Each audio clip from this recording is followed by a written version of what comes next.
started, shall we? Okay. You know, it's funny. You might have noticed, had to like drop out, had to end stream really quickly and then restart it again. The funniest part of that is mainly, and like I was watching the stream like health and I was like, what is going on? Why is the stream like, why is it like the kilobytes going to and fro are so not the way they're supposed to be? And then I come to realize, idiot, you never plugged in the fucking Ethernet cord.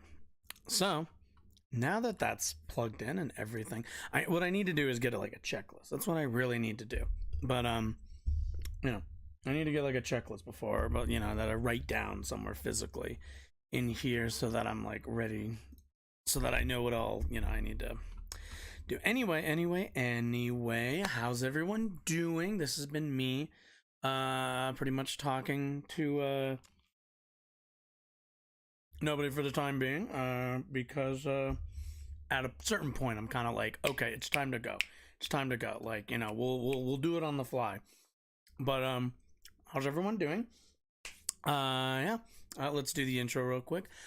Good morning, good afternoon, and good evening whenever you might be watching this. My name is Josh and welcome to my channel. On here we talk news, politics, and current events. It is currently January 31st, 2023, and yeah. How's everyone doing? Also, I forgot that I need to I need to silence a group chat so that doesn't go off every other second. All right. Good God. I swear there's never enough hours in the day. Okay. What are we talking today? So last stream we talked like really briefly, kind of as like a back end thing, as like a little, we just did a little nugget of responding to kind of the Mr. Beast stuff. Why does the chair feel so low? Is the chair low? No, it's not. No. Oh, I know why. Hold up. I know why. Because this is usually a little bit lower. Hey, there we go. There's the light. Now you guys can see my fun blue light. The closest thing I have to a gamer light. Anyway, oh, and this is... Oh, I tell you, it's a work in progress as always, isn't it? We'll do there. That looks alright. Okay. Yeah, I just want to have just want to make sure the light's hanging out. Okay. So, like I said, we kind of went over that a little bit. We kind of talked a little bit about that.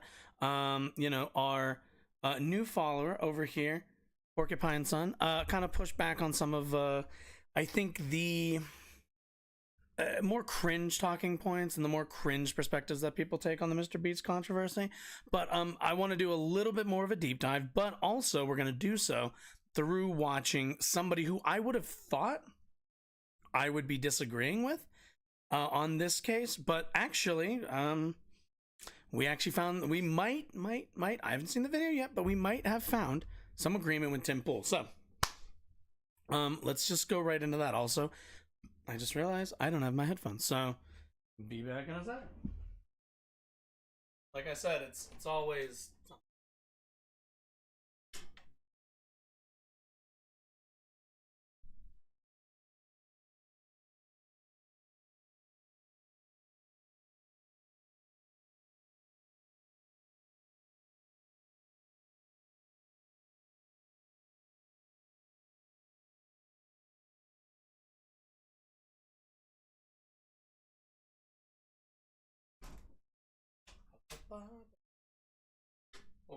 Whoa.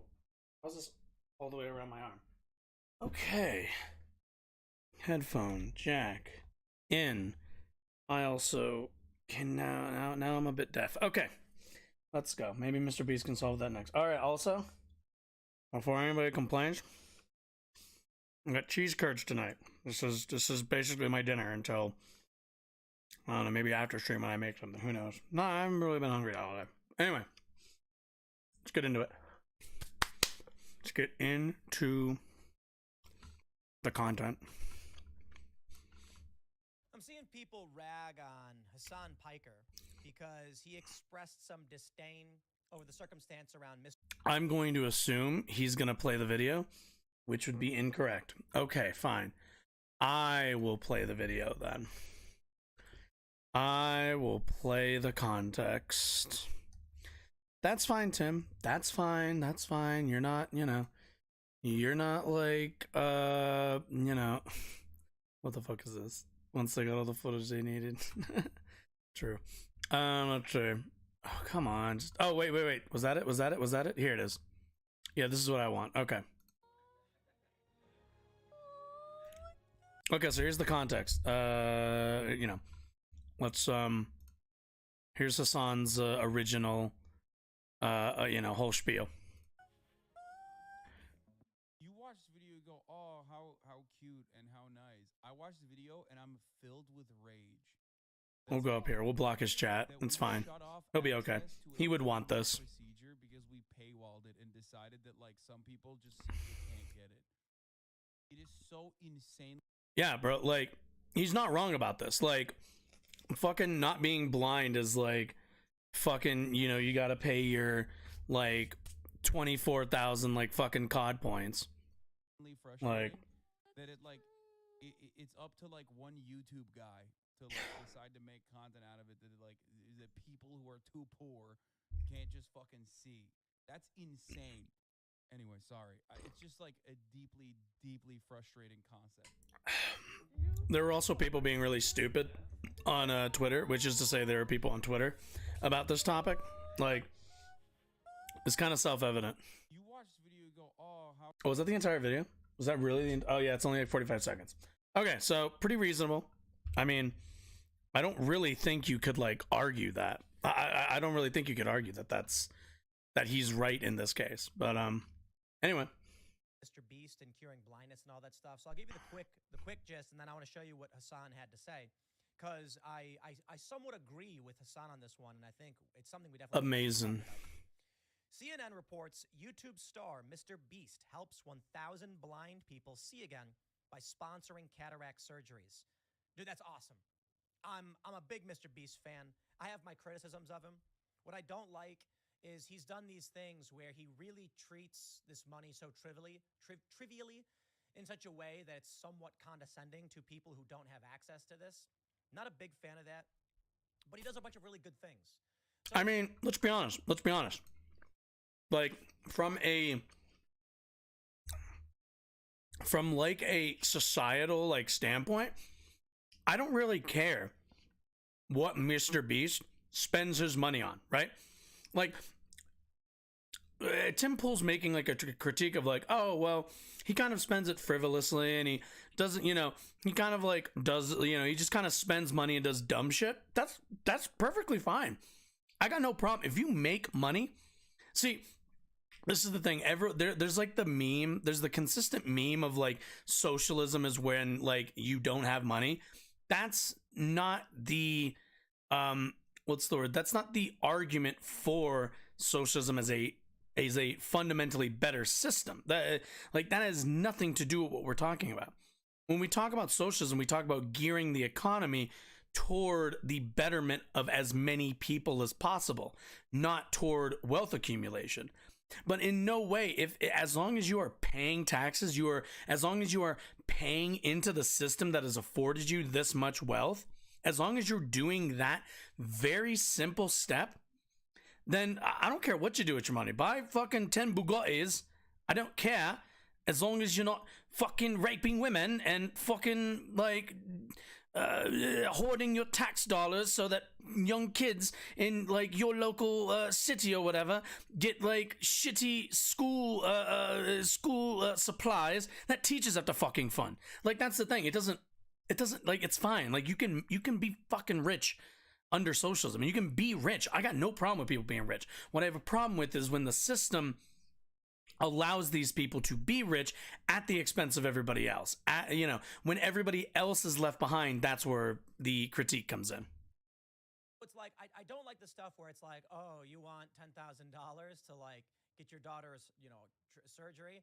Well, then you got to stand on one foot and hoot like a chimp, He didn't That's gross. That would be gross.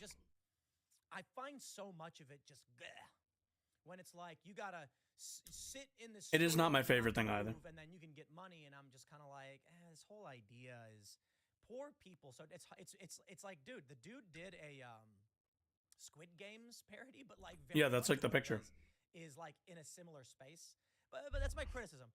I think Mr. Beast does a lot of awesome stuff. I think the idea of tipping people tons of money and making content off it is awesome.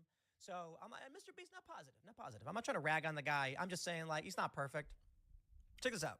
I mean, nobody is, We'll but read a little bit more about the cataract surgery stuff. Actually, I should read just this turn so Tim you up can a little understand the bit. context before Wait, showing is you this what all the way up? Piker This says. is no, this isn't all the way up. YouTube star Mr. Beast do is this. making the world clearer for 1,000 people. The content 1,000. creator's latest stunt is paying for cataract. Realize understand, there are more than 1,000 people who are blind in the United States. There's more than 1,000 people. Like, okay, 1,000 people. What is that? Like what? Like what is it? Percentage? Or no. Number of God. Typing with one hand. Here we go. Jesus Christ. Fucking 1.3 million Americans are legally blind. Now, granted, that's like okay, let's see.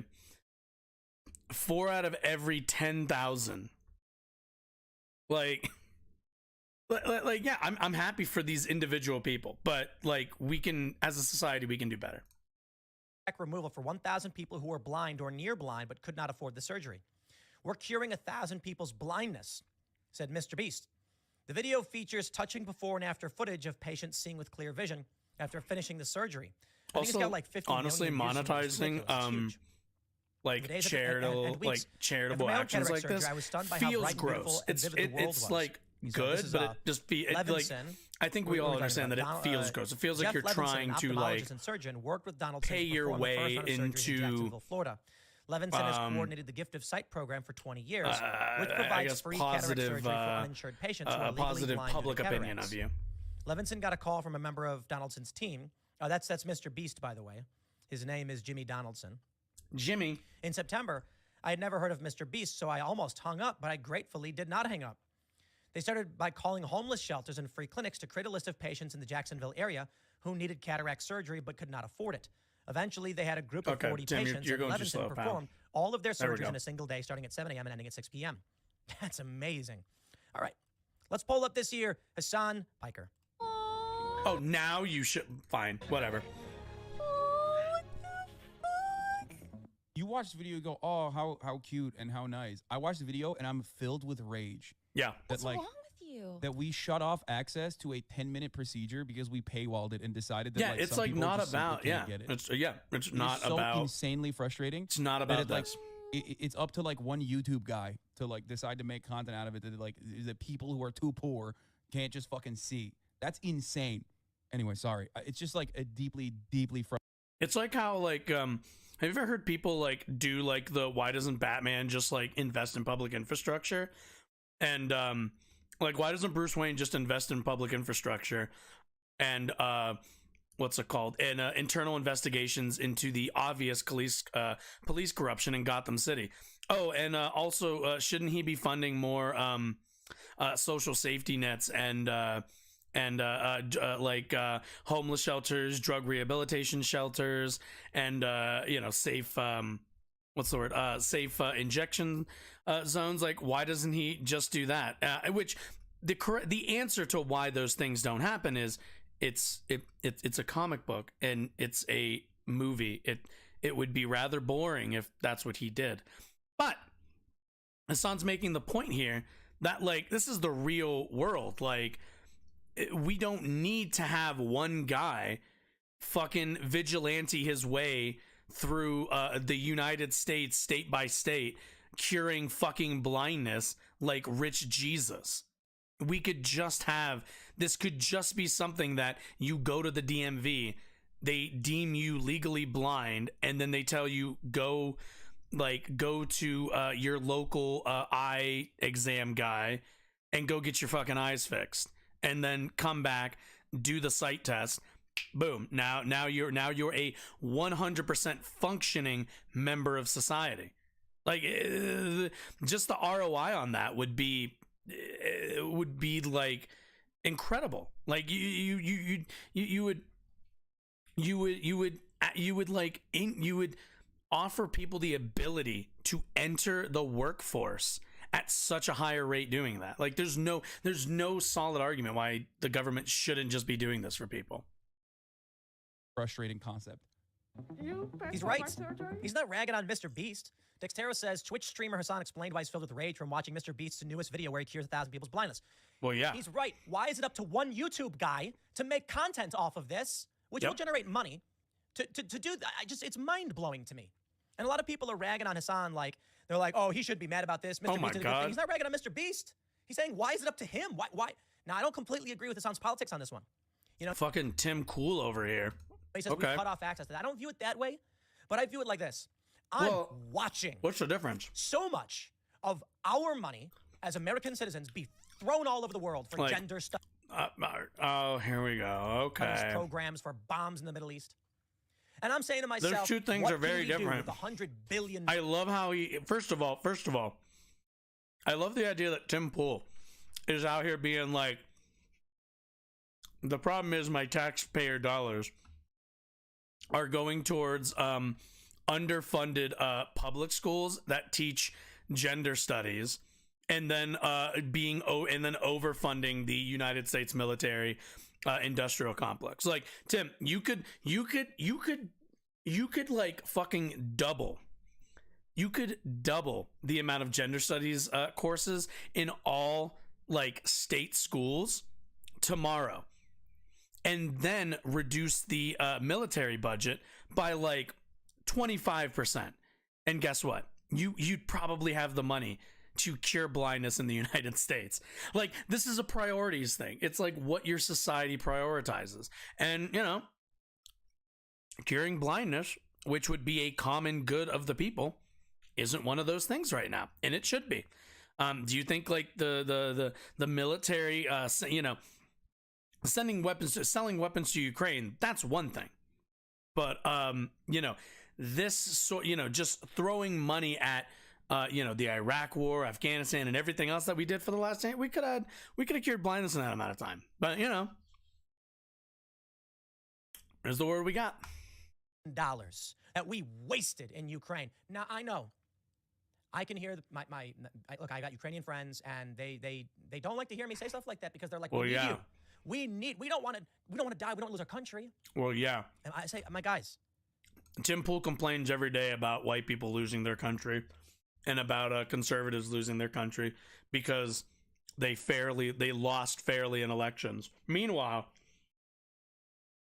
fucking Ukrainians are like fucking fighting off Russian invaders, and Tim's like, I mean, look, I'm fighting a war in my country. You're fighting a war in your country, but it's my money. I want my money going toward the war in my country. And like, his Ukrainian friends probably look at him and just like stare, just blank stare. Like, what the fuck is wrong with you?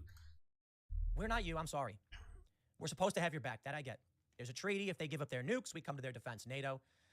And I'm just frustrated that the U.S. is involving itself in so much of this overseas... Why don't we cure blindness and cure Ukraine of the Russians? And this one could even wipe out the planet. If Russia says it's a border country, we will not back down. We've known that they wanted a land bridge for 10 years. The Hunter Biden laptop reveals that they knew about it for a long time. It's a long time coming. Gee golly.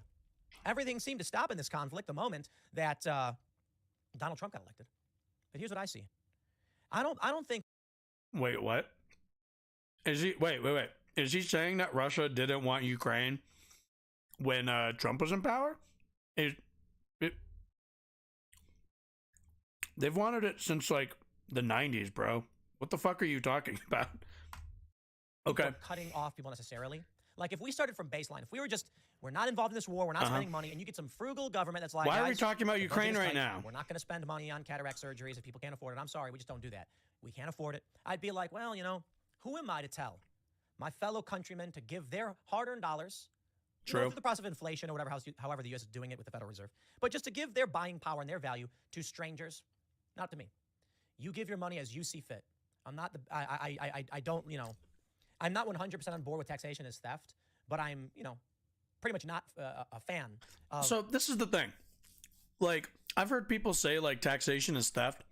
Taxation is not theft. Taxation is you buying in, is your skin in the game. Taxation is you, like, when everyone comes together in like in like the Avengers or like your local soccer team, they all put their hands in the middle. They do like 1, 2, 3. We're gonna fucking dab on the other team. Like that's what taxes is. You're buying in to the society on a monetary level, because that's kind of how you do this. Like you buy in, you become part of the U.S. through your tax dollars going towards things that are supposed to be helping you. And you elect representatives to represent your interests. Now, that system is fundamentally broken in the United States, but it hasn't always been like that. The system in the United States was not like this, 100 years ago? 200 years ago? Like, the system has been captured. Our public infrastructure has been captured by private interests. But that doesn't mean that that doesn't mean that the public good, the public funds, the public buy-in to us as a society is to blame for that. The blame for that falls squarely on the private capture of our government. Like, fun fact, I don't know if you know this, but corporations like weak government, because government's the only thing that's going to challenge their monetary gavel, basically. Their monetary what's the big hammer, mallet. So, like, this is why. Of where we've gone as a country and how extreme everything is in terms of the amount of money they take from people and what they do with it. And it's mainly because they're blowing up kids. We don't. This way. Okay. Taxes aren't that crazy. I pay taxes. They're busted up. Lead, Legionnaire's disease, dirty water. You got the pipes in a bunch of different towns that are like that. Newark was bad. And then you come to me and say, look, here's my pitch as the U.S. government. We can fix pipes, get these kids clean drinking water. Sure. Make America great again. If only Republicans voted for it. Like, I'm sorry, but like, did Build Back Better not have all this infrastructure shit? And then Republicans bitched and moaned that, a lot of this stuff isn't infrastructure. Like, I don't know what to tell you, man. Your side doesn't want to fix these problems. Fix our streets, secure our borders, bring back jobs, reinvest in a New Deal type program. This is why before they announced the Green New Deal, that's why Bernie's the idea, I was like, excited. You're telling me we can work towards energy independence and invest in jobs in this country? I'm like, okay, I'm down for this. Let's see. Yep. And then, of course, it was this woke nonsense about free college for people of color and other stuff. And I'm like, that's not, get out of here. Wait, no, it was free college for everybody. I hate to break it to you, Tim, but the Green New Deal does not advocate for free college for only the blacks and only the darkies. It was free college for everybody, which, would mean that if you're black or if you're brown or any race, you also got free college. So, whoa, there we go. But Hassan's angry. It was 10 minutes to fix the eyes of these people with cataract surgery. And instead of spending, how much did he spend on this? He didn't spend 1,000 people. It's probably $1 million. Might have been 10 million. 1 mil. That's not even a lot, really. $100 billion on foreign wars in countries we have no business being involved. Not only that, but don't you think the collective bargaining of fixing everybody's eyesight would necessarily drive down the price? See, that's also the case. If you're the government saying, "Hey, we want to fix everybody's eyesight, but we want a discount for buying in bulk," like, then you actually end up saving money per surgery. This is essentially how government insured healthcare would work. Involved in. That pisses me off. So when Hassan gets mad and he's like, we've cut these people off from this, I'm like, look, I don't know what Hassan's position is on funding war in Ukraine. I'm not a fan of Russia. I think Vladimir Putin's the bad guy. Isn't Hassan's the country and got their families out. Isn't Hassan like anti-Ukraine war? Doing. I think the answer to this is we don't do business with you. Or Ukraine funding, I should say. No, thank you. The problem is we got ourselves involved in this war. Europe is dependent upon their energy. And so we're in a bind. I get it. It's complicated. But what if we took $10 billion and just paid for people's cataract surgery? That's right. That's what makes me angry. And that's why I'm like, why are you yelling at Hassan? This government is wasting your money. You've got Hunter and Joe Biden doing energy deals, sending natural gas from Louisiana to China. Right. Why aren't we investing in our people? Fun fact, because that's a private corporation. They choose who they sell their oil to. This is what happens when the people don't own the natural resources that they live basically on top of.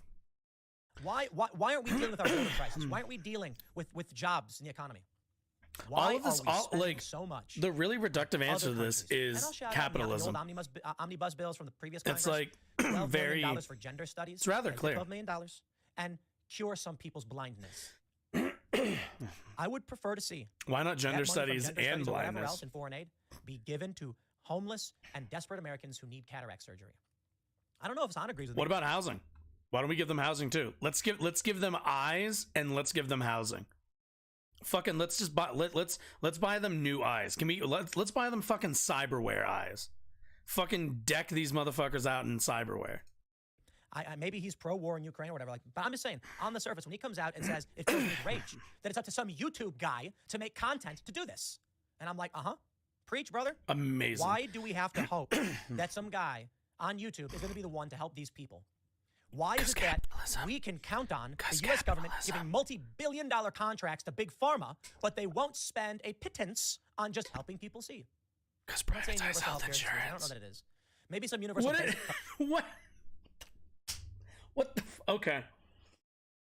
Tim, why don't we just why can't the government do this? But it can't be universal health care. Tim, have you ever been to Canada? Like coverage, I think can. When there's a treatment like this, it takes 10 minutes to cure someone's blindness. Yeah, maybe we should have universal basic coverage. But if you have a complicated illness that requires so universal health care then. Universal health care, but only for the eyes. Got it. Requires lifelong treatment, and that's really expensive on the system. Maybe we can't afford it. Maybe that's where private supplemental comes in. I don't have all the answers. All I know is as long as you're coming out already and answered the question. We can $100 billion afford on war, it. I'm going to come back We're and say, dumping me, $100 billion into eyes. military spending. Bridges. I'm going to build roads. I'm going to create jobs and if only Republicans did this. We don't do that. In the 4 years they were in charge. So, yeah. I'm not if only they did something other than pass tax cuts. I am filled with rage. Which guts the I'm grateful to Mr. Beast. This was awesome. The what's it called? Really Which cool cuts the funding to any of those infrastructure programs. Go to a big company and Mr. Beast should do this and say, give me your marketing budget. Right.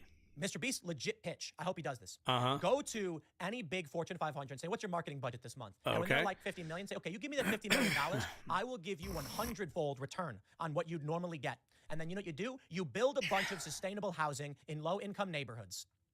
You then buy. Or, you know, the government could just do the exact same thing with even more funding. And it's not like they can just award somebody, hey, build me good, affordable housing, do it at a discount, and you get a fuck ton of money. Like, what we're talking about is just collective bargaining and collective, like, purchasing, basically. Like, fuck spending $50 million on marketing. You know what's good marketing? Having the U.S. government have you sponsor an entire neighborhood that you've now built at a like what would be a loss, but if the government is going to pay you for all of that, pay you per house, then you know you've like you can solve this. You can easily solve this without one rich guy doing it. Just leverage the entire U.S. economy's tax dollars. And then they'll say, oh, but we can't afford that. Then you go, okay, just raise taxes then. Raise it on the people who don't need as much of their income because they're already making well above what is necessary to sustain themselves. Like, these properties and create sustainable situations. Now, hold on, I know you can't just put homeless people in houses. I'm saying. Oh yeah, actually you can. People's medical debt. Mm-hmm. Give people life-changing surgery. Save a child who needs a heart. So universal health care. If we turned marketing into a do-good competition. Oh my God, I hate this. I've long talked about how I would love that. Imagine, you got Coca-Cola, and they're like, in order to market effectively, we decided to follow in Mr. Beast's footsteps. Wait, isn't this just the same? Wait a minute. Correct me if I'm wrong, but isn't what Tim is talking about essentially just like what woke, in his words, it would be woke virtue signaling. Isn't that all he's arguing for? Is that, hey, we should have more of these companies try to virtue signal that they're the most good for society? Like, okay, has that worked out? Does Coke not already do that? Does Pepsi not already do that? This is already part of our system. This is already baked into the system. What's the change? Companies already use their massive marketing budgets to trick you into thinking that they have your best interest at heart. But they don't, do they? What Tim is arguing is instead of spending $50 million to trick you into thinking your company is changing the world for the better, he wants these companies to invest real world dollars, which is an actual cost, probably more than 50 million on a marketing budget, to actually make things better. Like, it wouldn't matter.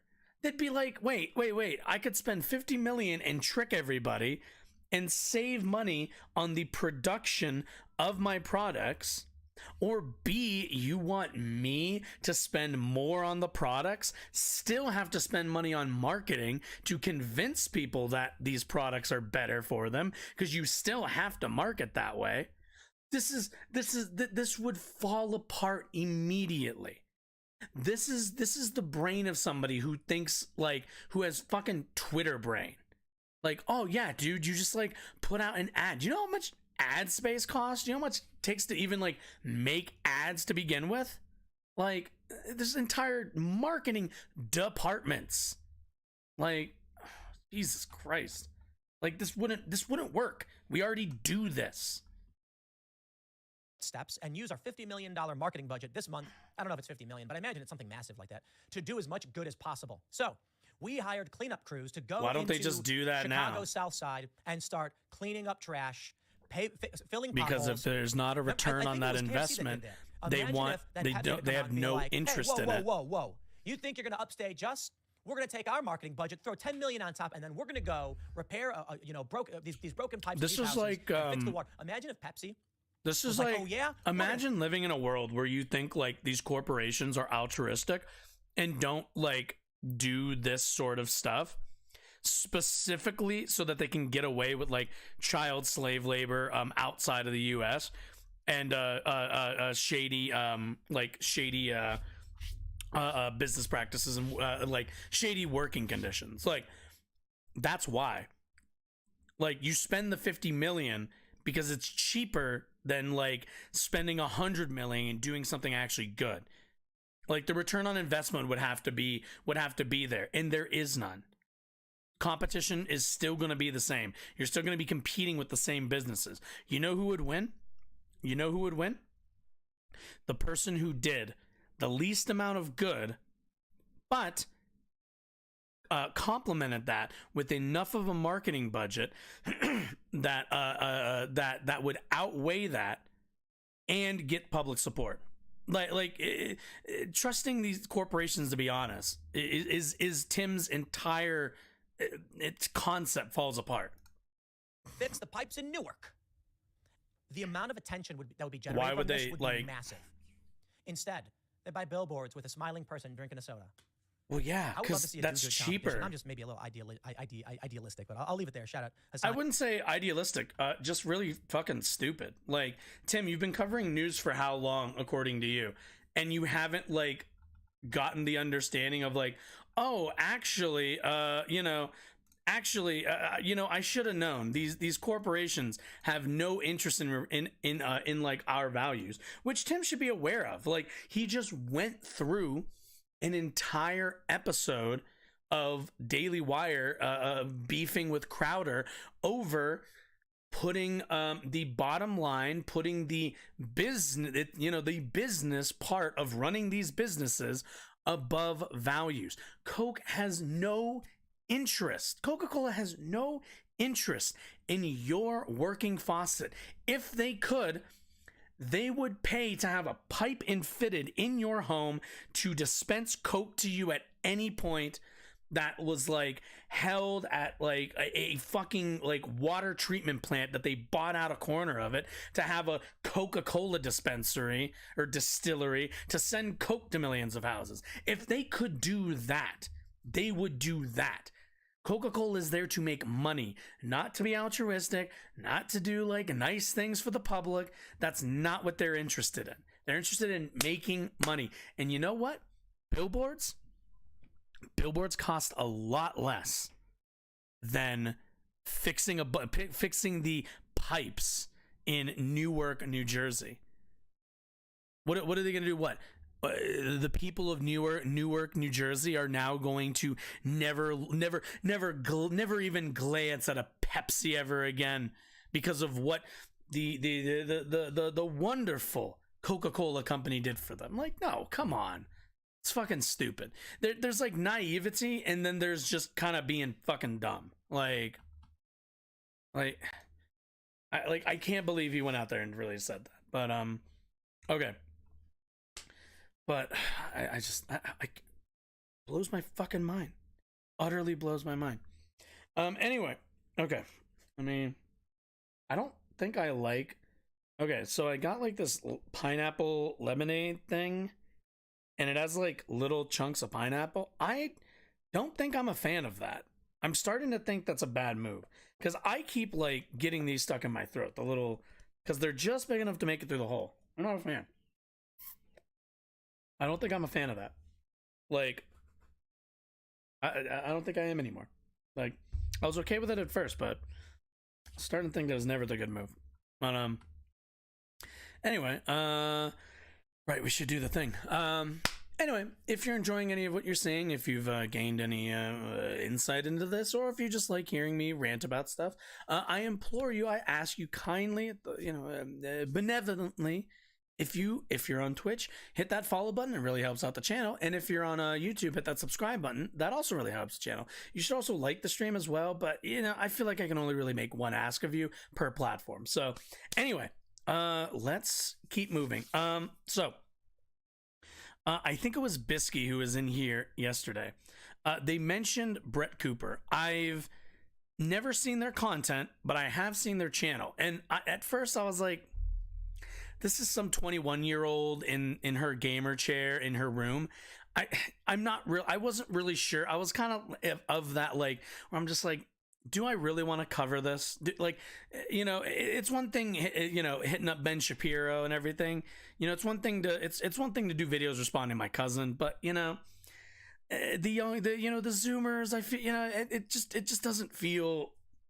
It doesn't feel right, from a millennial to a Zoomer. I don't like millennial on Zoomer violence, but I think it is, her content is geared toward a younger audience, toward the, I guess, youthful, those who are of youth in the conservative movement. So I think it's important that we go over a little bit of this. So we will do that after I feel like, I mess with my camera settings and I still feel like I'm a little redder than I need to be.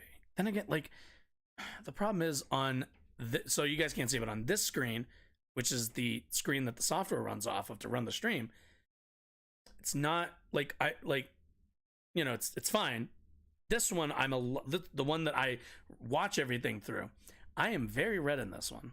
We're gonna, okay, so let's see how, what should we do? White balance, I guess? 2885? Okay. Okay, this is what we're gonna do. Where is it? Okay, there it is. White balance. That seems to be the usual thing. Right, okay, yeah, because it looks funny on this end, like on this other screen. That might be just the way the screen's calibrated. Oh no. That looked good, right? Yeah. Stick with this. Okay. Maybe just feel like I want a little bit of that. Feels okay. Is that the same? Okay, it's a little bit different. Okay, I think that's good. I still feel like, oh man, Probably being brown, man. You just always look darker. Anyway. Let's, camera stuff aside, let's check out what this is gonna be like. Okay, cool. All right, 8 minutes. That's not too bad. Welcome back to the Take it easy. Why does everyone start videos like this? Is this how I should be starting streams? Is how I should be like introing all of the videos like that I cut from these? I need to do like the "What's up, YouTube? How's everyone doing? We're on the channel again. We're watching some new stuff." Like, what the I just, maybe it's because I'm older. I come from like a little bit of a lower key time of like YouTube. Like, I remember when Markiplier, like, his videos look like this, like where his fucking camera used to have like this setup. See if I can do it, where it was like, you know, he did like this, and then what is it, we turn the brightness down, you could hardly see him, and he's just like, "Welcome back, everybody, to the channel. We're doing a let's play layer." Oh no, what was the fucking game? Cry of Fear. Yeah, let's just get into it. Like that. Like that's like what that, like, I remember when those were how the videos. Oh my god, I'm so zoomed in now. I remember when those were the videos like that were like the big hitters. Oh goodness. Zoom back out. Thank you very much. And what did I don't think I messed with anything else. I just zoomed in, right? Oh, did I mess with the brightness? I think that's what I did. Okay, that looks good to me. Okay, we're good. Anyway, it's just, it's a lot. It's a lot up front. I don't, you know, it's a lot up front. comment section. I'm Brett Cooper. I have a very exciting announcement for you all today. I know you have been also, waiting for this. You can't see the mixer, but I can, and holy shit, compared to every other person we have ever watched, Homegirl is like fucking at the wall of like yellow. We have often talked about how trans women are truly just breaking through the glass ceiling on behalf of women, truly, you know, moving us all forward, progressing us. Okay. So let's. I don't know very much about this story. I know that there was a figure skating competition. There was someone trans in it, and that's basically like the right wing seems to be taking a victory lap on this. Not sure why, but anyway, that's all I know. Have, you know, Miss Universe is now owned by a man, so that's very exciting. Just gonna They're be dominating sports, like Leah Thomas, just this is just gonna be breaking cruel. all records for women. We have them taking over social media, like yes, Leah Thomas, somebody who did like really well in like one competition and did pretty average the rest of them. Yes, yeah, I remember I looked at her record. It's not that impressive. Like, did really well on like a at a certain meet, but overall, it's fine. Also, I don't remember the athletes, the actual athletes that she competed against, to be all that, what's the word, bothered by it. Like, they seemed fine with it. They were like, it's fine. It's fine. Like not concerned. Probably one of the biggest influencers in the world now, and now amazing. Oh, I remember that person. Sport, figure skating. Let's kick some ice. Amazing. Hey. Finland debuted their very first trans ice skater over the weekend. It's gonna be a doozy. But before we get into it, make sure that you like this video. Subscribe. No, don't do that. Like this stream and then subscribe to this channel and follow the stream. Do not do those things for her channel. Also, what is Finland? What is this, like state sponsored trans skater? Is that what we're going with? Okay. All right, let's just go ahead and watch this video. You might have seen it already. It is, I laugh every time. Finland building their they-them army. Here he goes. Right, I haven't seen it. Looks like he's in a negligee. Looks like literally everybody else who fucking what's it called, who's figure skates. This person looks like they have not been on the ice very much. Clearly they're based on merit and talent. Oh. Wait. Are they competing? First of all, did they win? Like, if they got last place, doesn't that undermine your entire argument that like men competing in women's sports are like destined to dominate? What? Boy. Come on, stand on up. Look at all these like beautiful Yeah, women. this Oh, that's person nice. That is isn't very nice. competing. Oh.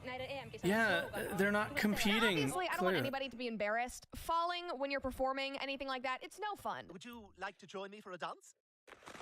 How much money do they have set aside to play these clips that absolutely get DMCA'd? What the fuck? So obviously, I'm glad that somebody helped, you know, pick him up. That's just a uncomfortable situation regardless. But still, Really, really nice misgendering. Somebody. we have to laugh at this. Somebody thinks that looked It's like a just dude. so absurd. On Instagram, somebody commented and said, so graceful and majestic. This has moved me. And they put the pregnant man emoji. This person figure skating is what Kamala Harris is to the vice presidency. Pathetic and hilarious. If you're going to do this, sir. Okay, so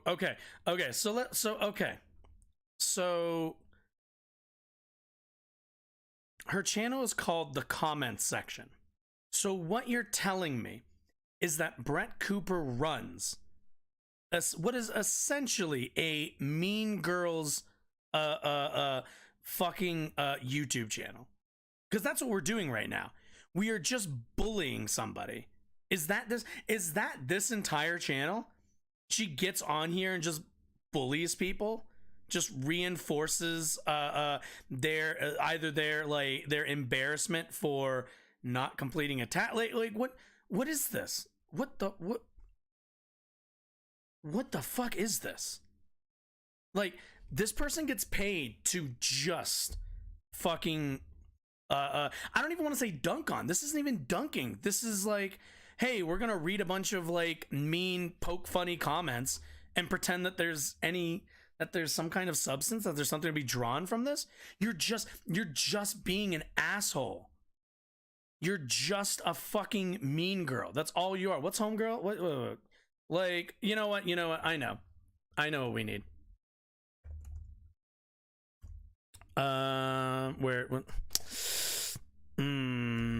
It's been a really long time since I've seen Mean Girls, so there it is. Okay, let's see.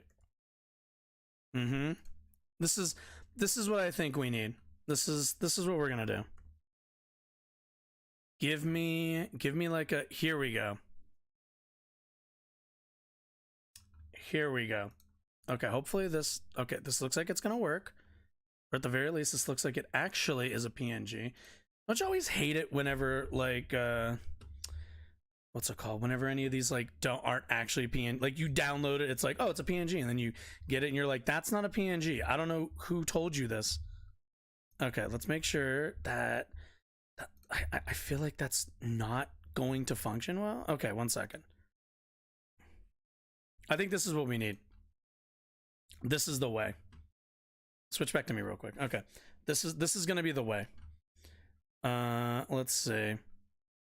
You know, why not? Let's I have an idea, shall we? Here. We'll do this. We'll do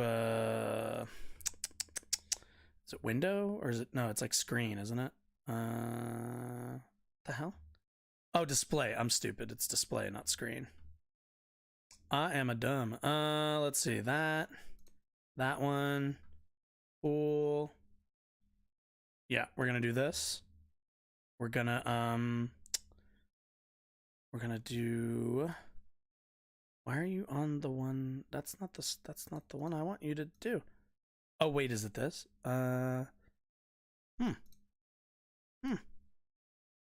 Oh, it's this. I'm stupid. Okay. I think it's this one. Okay, here we go. Yes, this is what I want. This is what I want. Okay, this is what I want. We're gonna do this. We're gonna do this. Close this. Bring this over here. This is what we're gonna do. I know I'm covering myself up briefly. I know, scandalous. Let's see. Can I like pull this down? Let's turn off studio real quick. Can I scroll down, please? Can I scroll down, please? Can I scroll down, please? Here, we'll put it there. And then we'll put it there. There we go. Okay, cool. Let's see. Let's see if we can,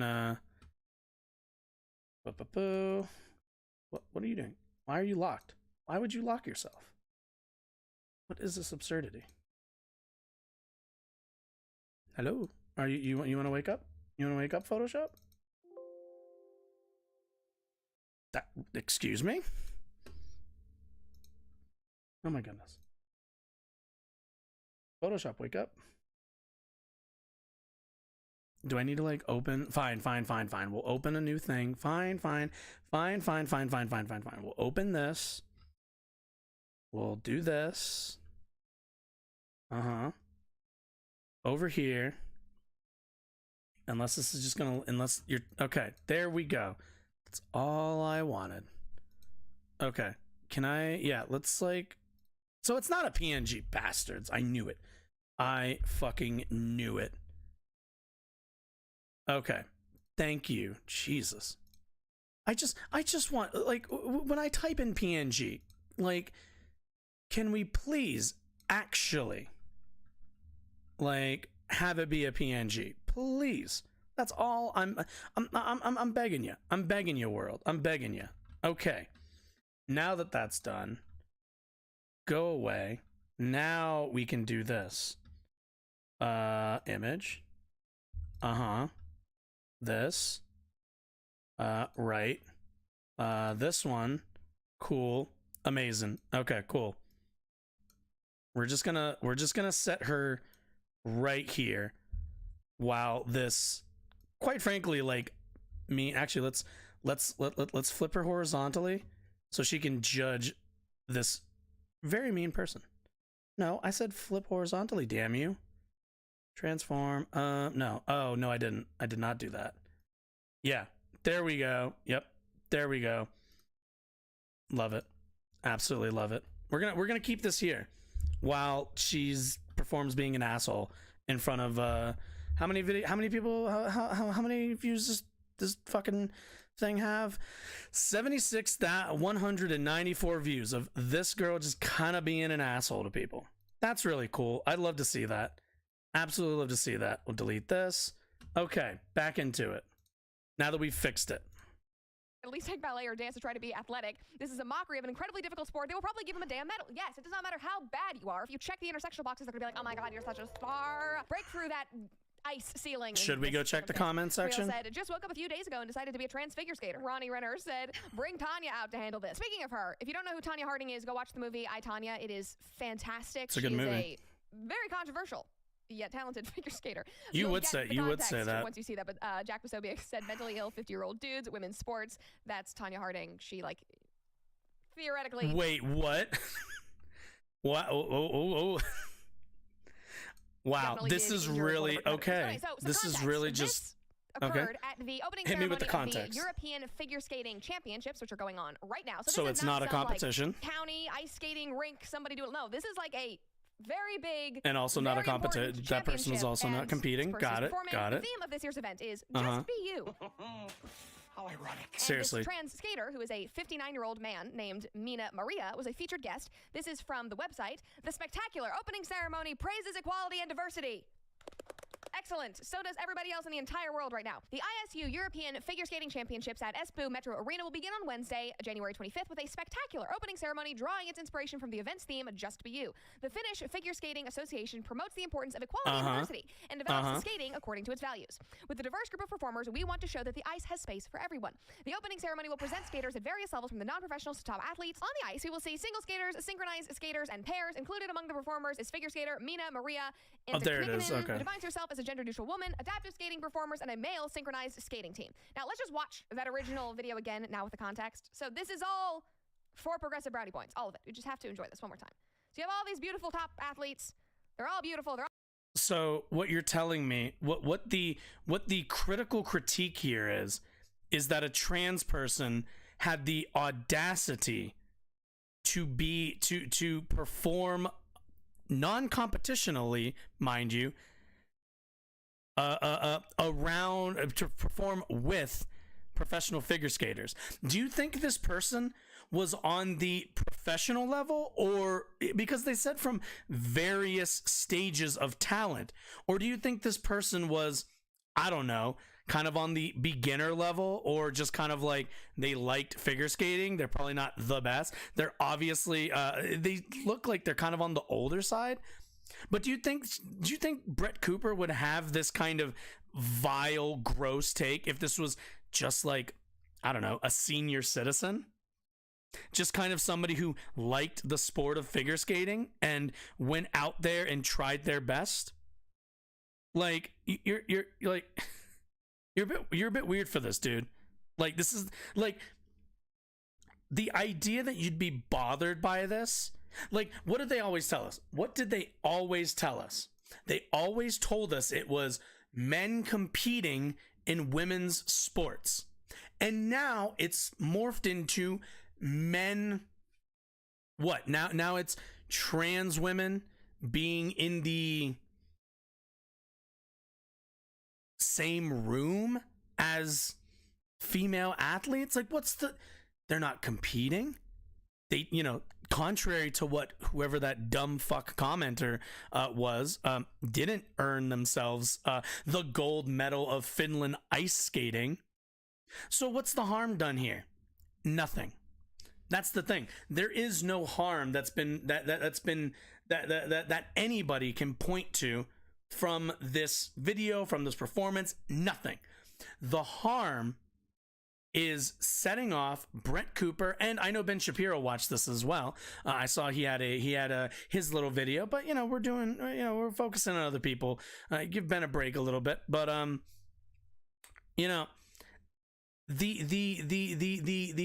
the thing that they're concerned with and the thing that they're upset about is that this trans woman activated their disgust response. That's what they're actually upset about. That's why they're mad at somebody going out on the ice and doing nothing wrong and actively just enjoying the sport of ice skating. That's that's the thing that's got them all riled up. Like, sucking goes. Like, fucking ridiculous. Anyway, let's keep going. We're all performing here in Finland. Oh, there we go. That's nice. I mean, it's just... Yeah, they're, like, bad at it. It's fine. They're allowed to be bad at it. Oh, so strange. Now, it just keeps getting better because Mina Maria started skating after he transitioned because he always wanted to be an ice princess. And so he's trying to achieve that goal. Like, sir, you are not 6 years old. Please do not call yourself an ice princess. Here's an up-close photo. Somebody said it a man. Hardly would matter. Like they're older anyway. Even if they were like an old woman, that they still wouldn't be a princess. Like, who gives a shit? Let them fucking live. They like to ice skate. Who just wants to be an ice princess? For Here's fuck's another one. sake. This one is particularly jarring for me. There he is in a tutu. Somebody replied to Whoa, the Dutch article men about it wearing and said, a my childhood dream was tutu. to become a dentist. I would like to ask a dental office to let me pull someone's tooth out so I can fulfill my dreams. So Well, one of those is a medical procedure. The other one is completely harmless. Do you know how many kids get to shoot free throws at fucking halftime games? Like, how many young girls do they let shoot free throws at fucking like male NBA games, right? Like, nobody, these people don't have a fit when that happens. Like, what's the harm here? Point me to the harm. somebody else said, why is he being treated like a cancer patient in the Make-A-Wish Foundation? That actually is a really, really fantastic analogy.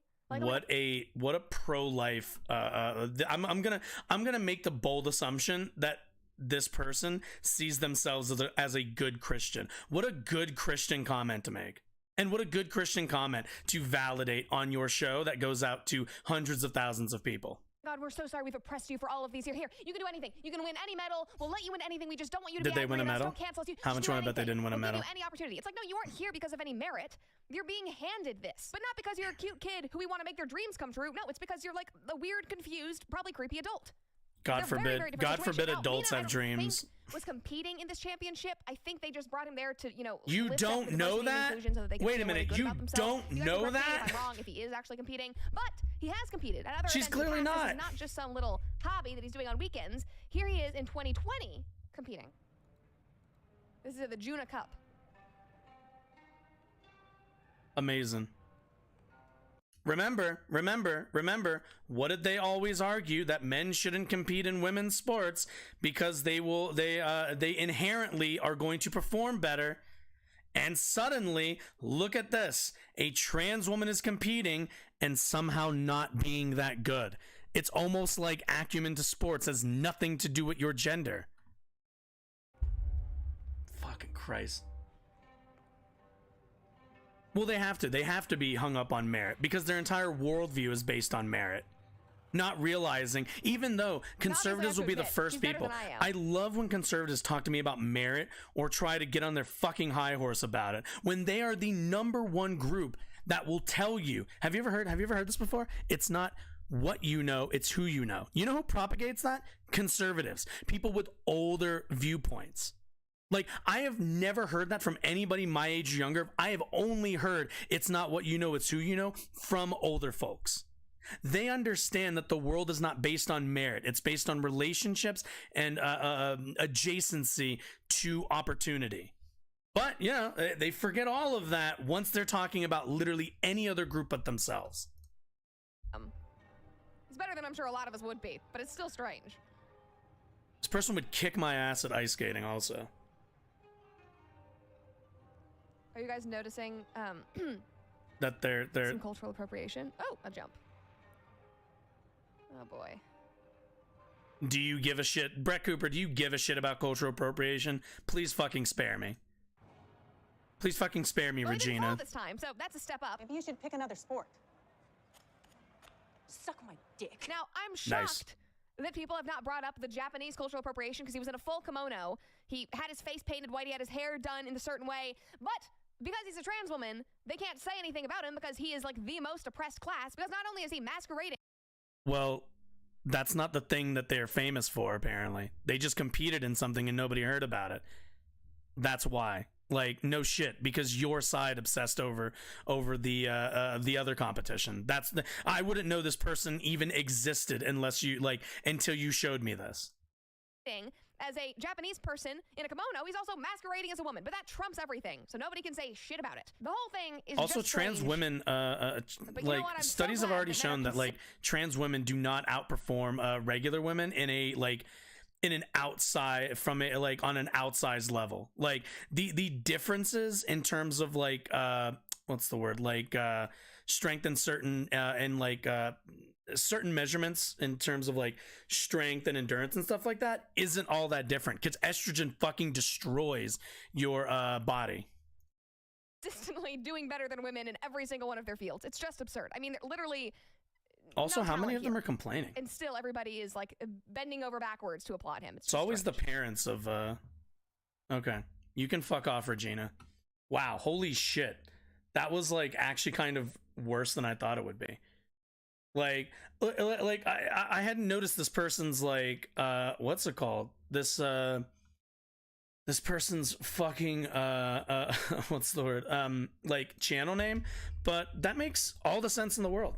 You're gonna call your channel the comment section. That makes sense that your videos are just going to be you beating up and bullying random trans folks and random folks that you find objectionable. Wow, you've really lived up to your life's purpose if your entire life is just oh yeah, I get online and I just bully people who already were in an embarrassing moment and I just smear them into the dirt a little bit more because they kind of gross me out with their existence, quite frankly. All right, cool, love to fucking see it. Fucking, oh my god. The worst thing also is these people always talk about their righteousness and their their good Christian values. That's also the thing that really pisses me off. I gotta hear about Christian values when people like this come on here and bully people they've never met and embarrass them even further than they're probably already. This is just kicking somebody in the dirt. What the fucking Christ. I just can't. Shit.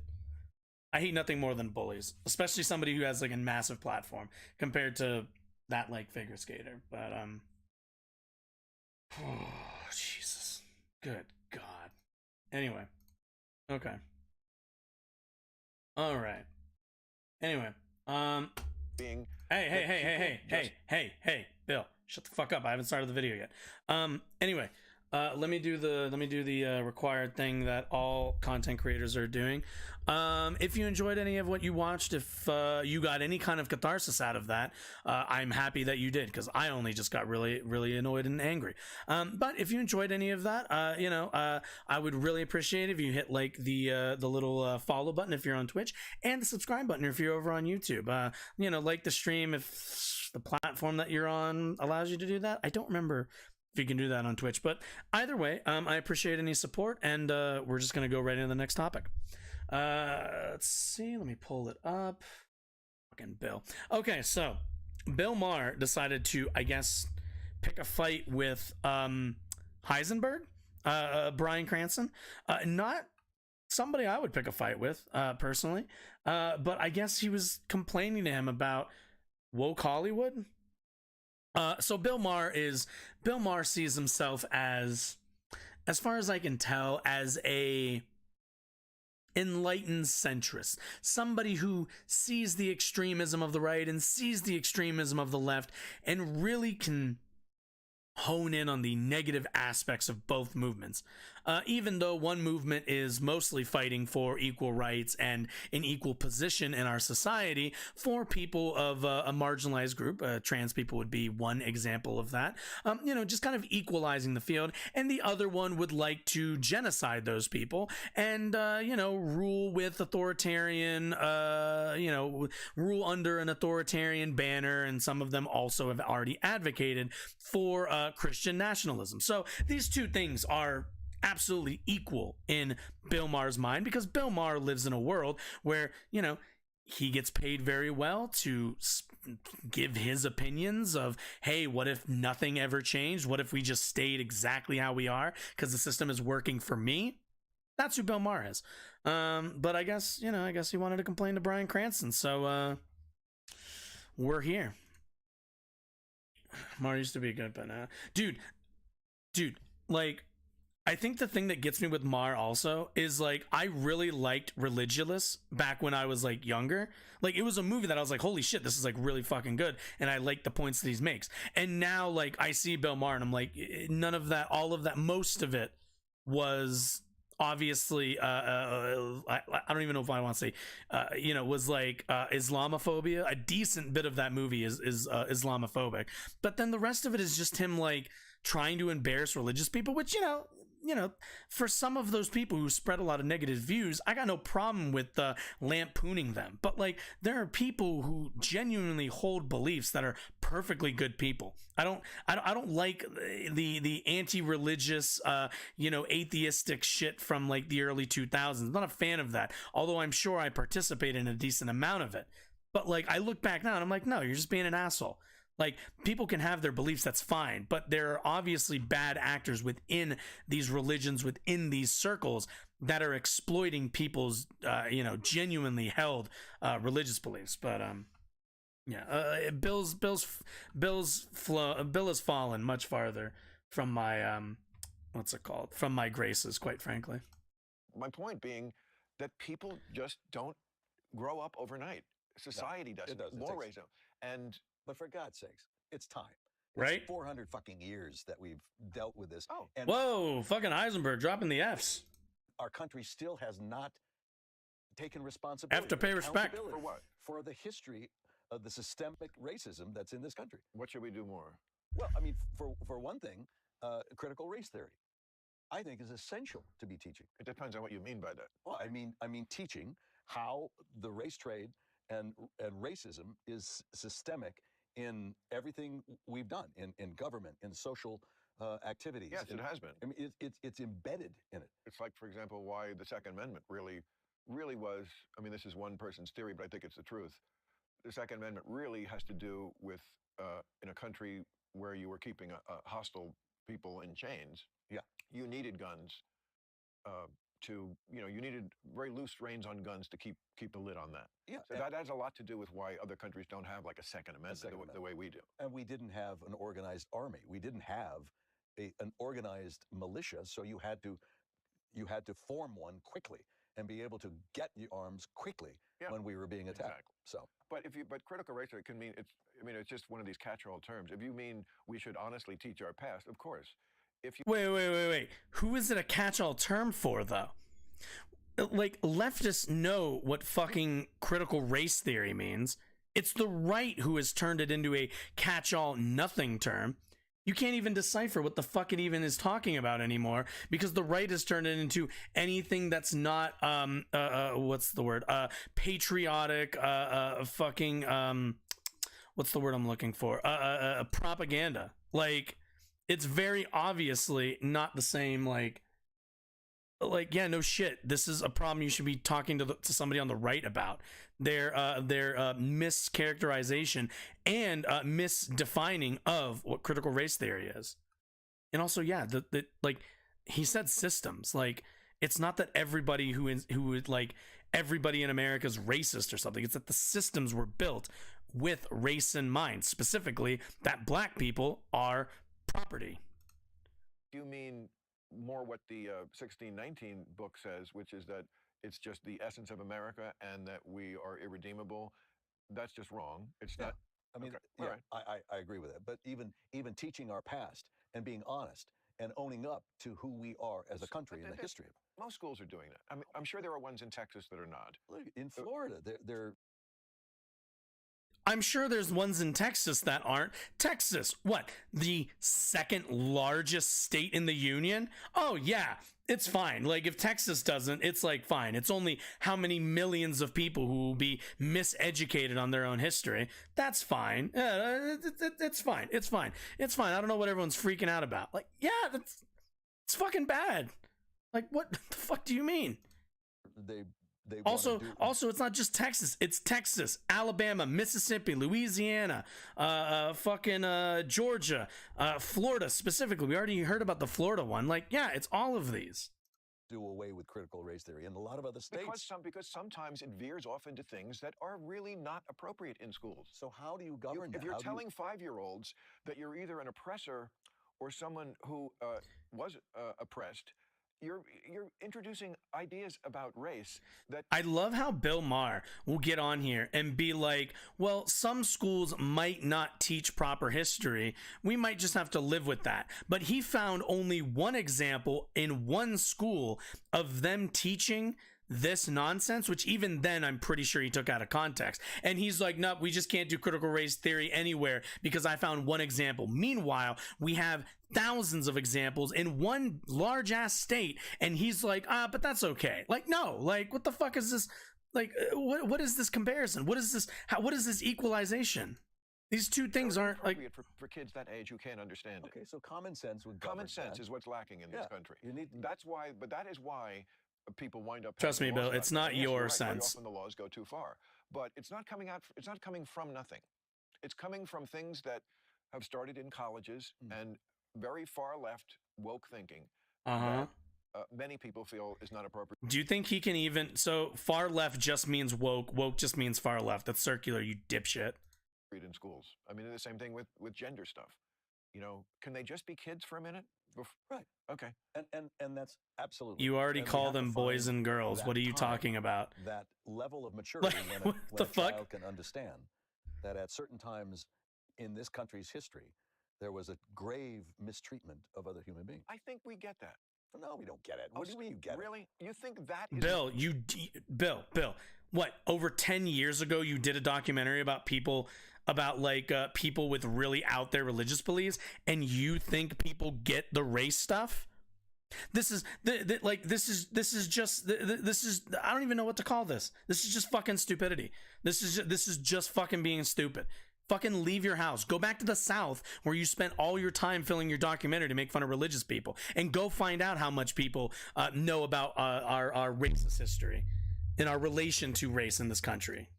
Not something that is now widely understood and agreed. Yeah, it's definitely not widely understood. That America has a sorry racist past? It's talked about and whispered, but they don't know. Whispered? Yes. The Jim Crow laws? So Emancipation Proclamation in 1865. It's like super not. It was 1965 or in 1964 when the Civil Rights Act was passed by LBJ. But this is 2023.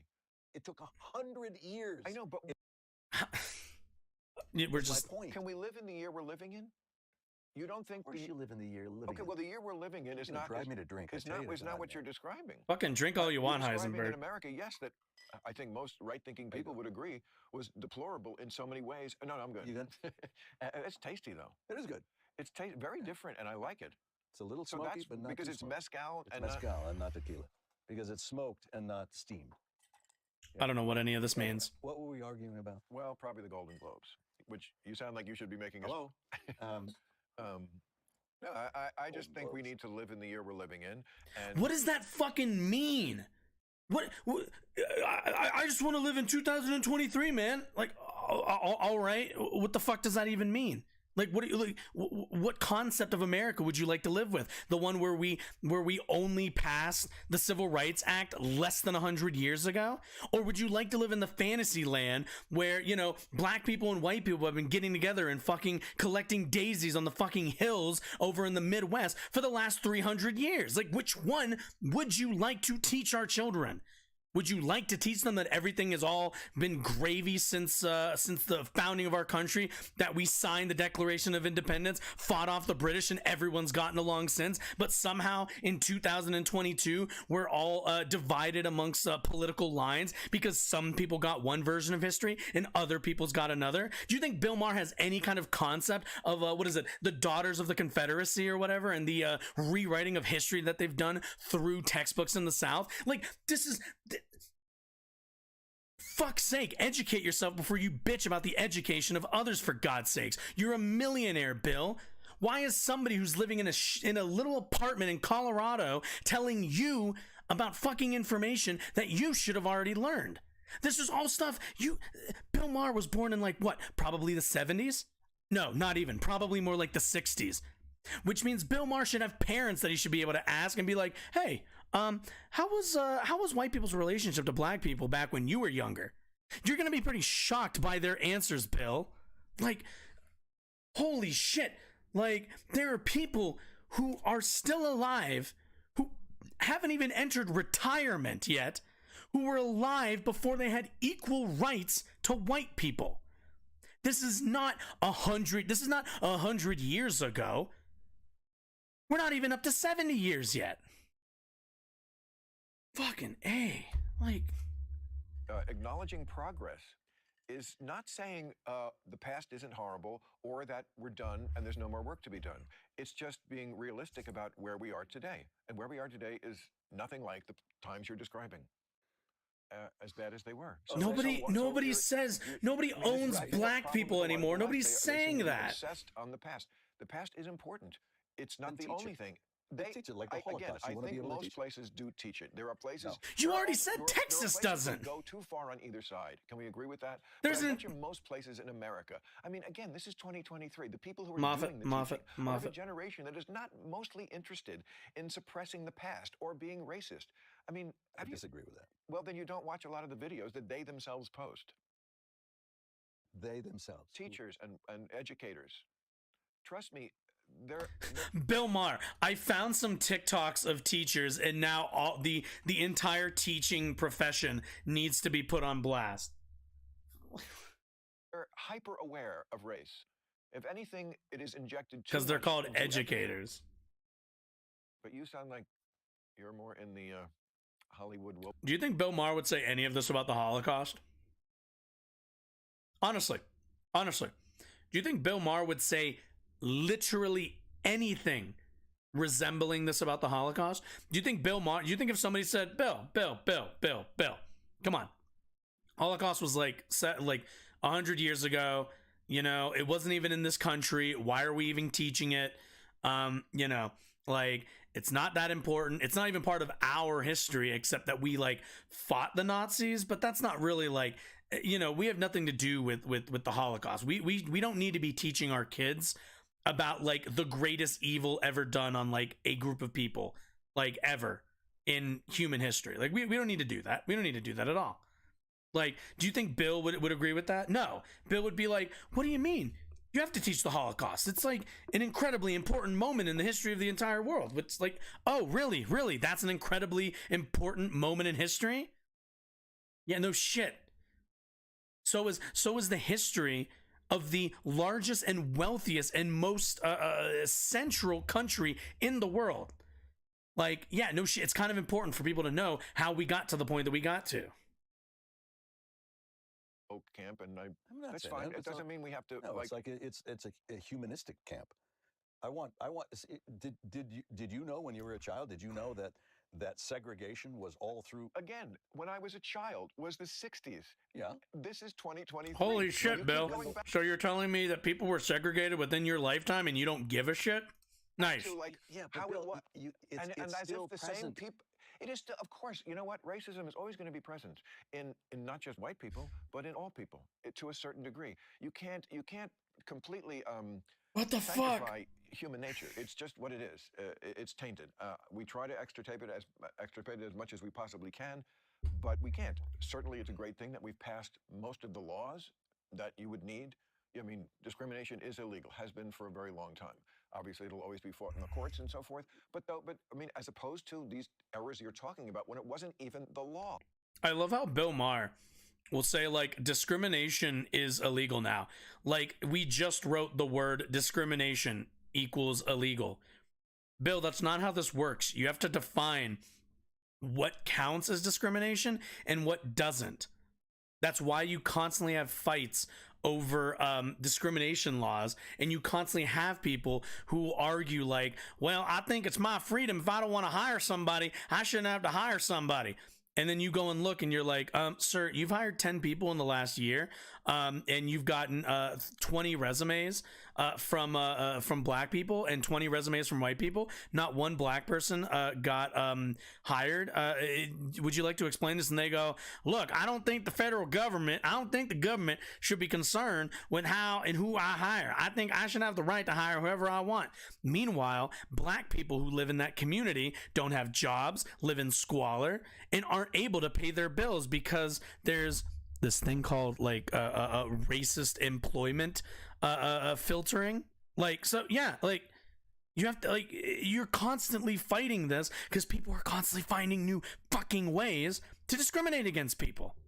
One of the largest ones being, by the way, having schools funded exclusively by housing taxes.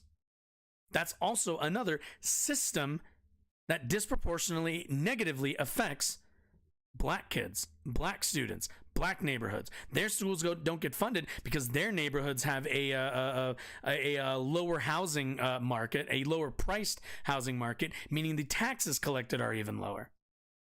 And it's why it's also why a lot of richer Americans will fight their kids going to other school districts, to poorer school districts, because they don't want their funding going to those neighborhoods, even though it would improve not the lives of all of those people, and their kids would conceivably get a better education if everyone was funded by a schooling credit, basically, or a schooling tax, I should say.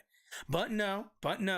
Instead, we have nice, rich neighborhoods funded by nice, rich parents, and then their kids get good educations with competitive teaching wages, with all sorts of school resources.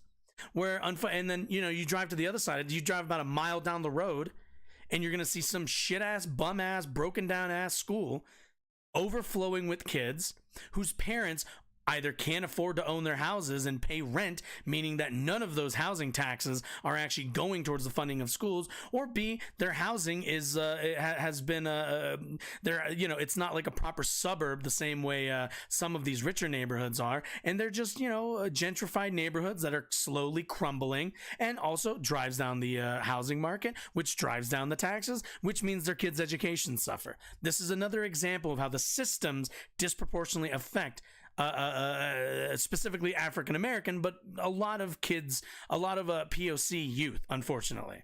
But Bill's just like, oh, what? It's fine. Oh, Jim Crow, yes. Before the Civil Rights Act, yes. But that's a long time ago. So, it's really not though. The country in 2023 is populated by seething racists who are unaware of our past and it is, because there definitely is. I do agree that there are people who want to move forward without looking at the past. And when you move forward without looking at the past and course correcting, you're in trouble. because it can happen again. Well, can't we do both? Can't we? Look, Can't we let me be ask you a cognizant question. of the past Yes, and move forward? yes, you can. Let me ask you and a question. acknowledge the present. And Also. let me ask you a question. Yeah. When you look at this guy's hat, "Make America Great Again," what do you think about that? Sweetheart, nobody has made more fun of Donald Trump than I. I know. So I don't give a shit, Bill. I care if you making fun of somebody is actually I substantive. get your point. I've said it myself. Yes, make America great again. I understand to a certain number of people that's a dog whistle about To a certain number of people. Would you like to know what the number is, Bill? Okay, But The point is what would that you number then is. Also accept that there's a large swath of people in his camp and other people like him who have no clue that that's a dog whistle. That they think, oh yeah, make America great again is for everyone. But when was it great? Let me ask you this. Let me ask you this.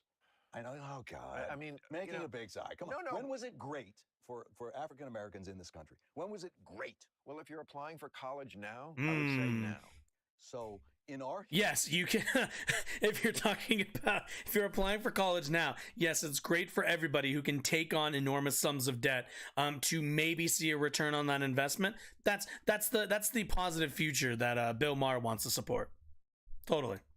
history, now it's great. I didn't say great. It's never great for anybody fully. Well, never great for anybody? Well, life is full of problems. So great, yes, if your life is great, you're very lucky. Most people would not say my life is great. Would you say your life is great? Yes, I would. He's kind of rich. Okay. I mean, I would. yeah. I mean, And He a is lot the of it- Breaking Bad guy. And I've been privileged. yes. Do you believe in white privilege? I like the word advantage better because Okay. advantage is Okay.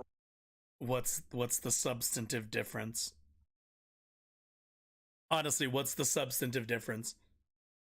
broader. Here's the reason why. When you say advantage, now, have I had advantages, especially growing up in, being again, we were born in the same year, 1956. If you're born in that year, Holy yes, shit, you these were a young fuckers are person old. In the 80s, probably in the 80s, could I have been up for a job at a comedy club when I was working little comedy clubs, and there was a black comedian, and they gave it to me instead because they thought I would do better being a white comedian, or that they were just maybe had racism in them. Yes, I think that probably could have happened, and that was wrong. Again, I didn't do it. We can't all I'm be. not saying you do it. It's No, just no, no, I'm recognizing that it exists. I don't think I should be even questioned that I'm someone who doesn't Yes. recognize that it exists. Right. I have a pretty good record of speaking on Well, consider it. Okay, just keep going. the Okay. side of civil rights issues.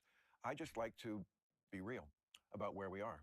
And where we are is not where we I'm were. real. And some people I'm seem real. literally reluctant. I'm really, It seems like really they feel real. like I'm the real. worse I think things are, the I'm better real. person I I'm am. really, That's what I get really from a lot real. of the left. I think things are worse than you do, so that's what makes me good.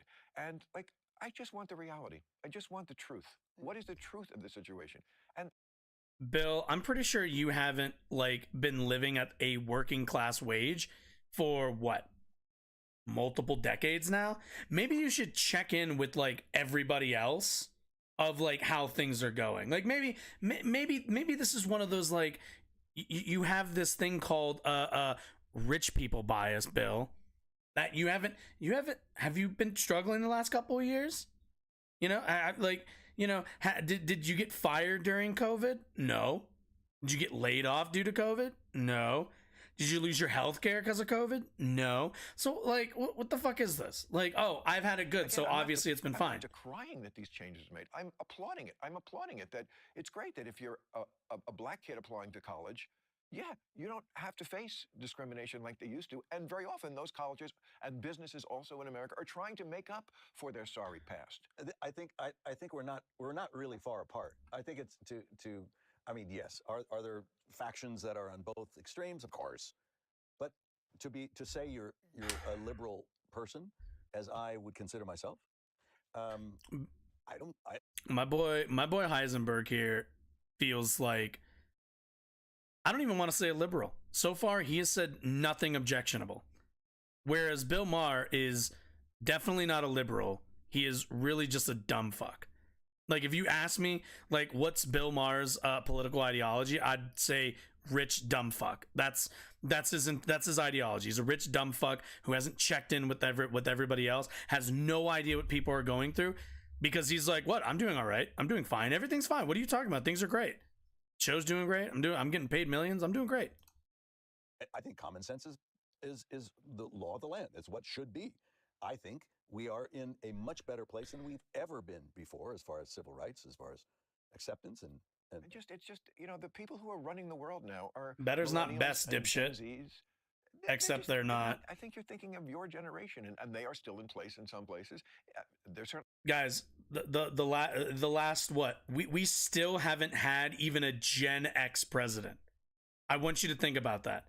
We have not had a Gen X president yet.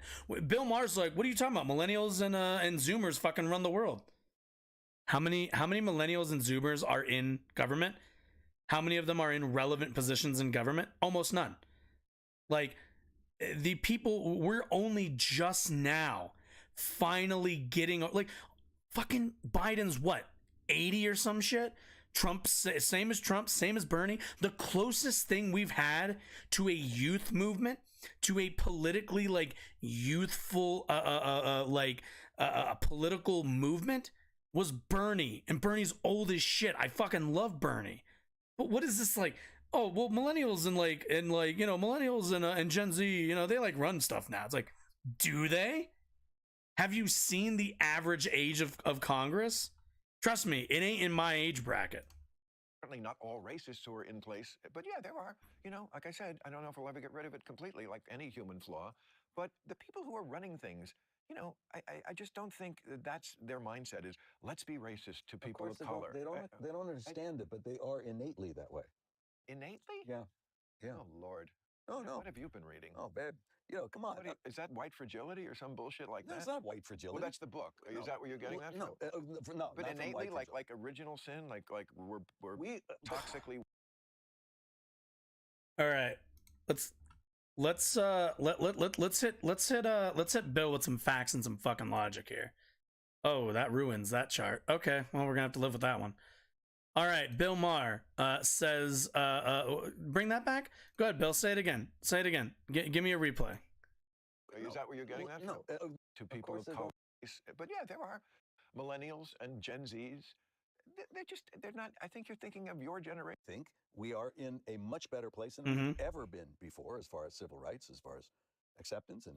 It's just the people who are running the world now are millennials and Gen Zs. Millennials and Gen Zs, not Gen Xers. All right, let's take a look at fucking the Senate. All right, let's go. Dianne Feinstein, 1933, 1933, 1934, I gotta go, let's see.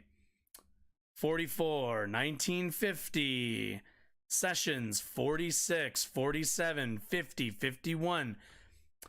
Well, look at this. The youngest? You're fucking kidding me.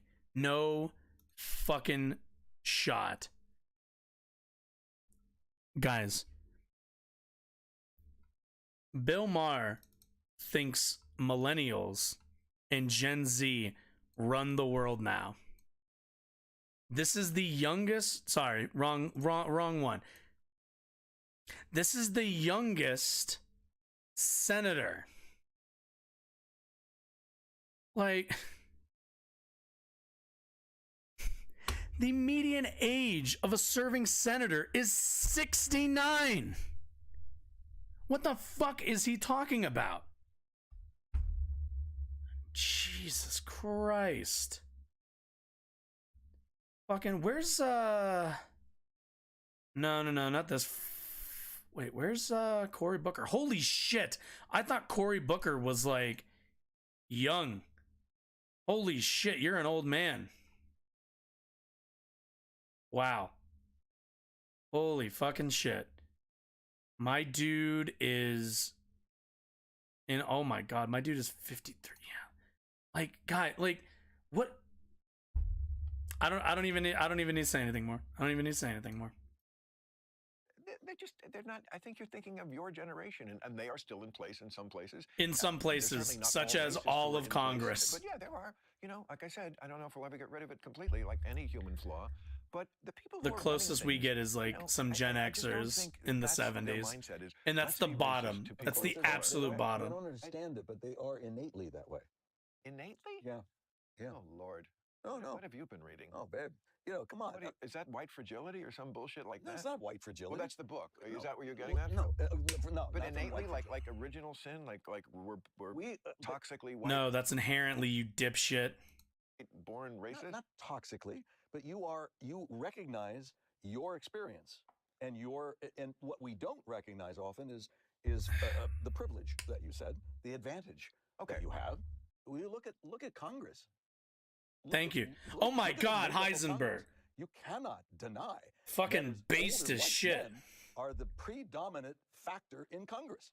I don't have the stats in front of me, but there's plenty of people in color in Congress, and yes, we are moving from a place. Plenty of people. Got it. Where it was all white. We get it. Yes. But what direction is it going? And I'd like to see the numbers in Congress. Certainly in the Democratic Party, I bet you. Who gives a shit? The Democratic Party's not everybody. Percentage-wise, I would say so. Okay. Yeah. You can't just always be like, oh, but what if we just look at the Democratic Party? Republicans run multiple states. I'm sorry, but they're part of this country. You have to factor them into this. Less so in the Republican Party, but I have to tell you, Republicans are doing better and better all the time with people of color.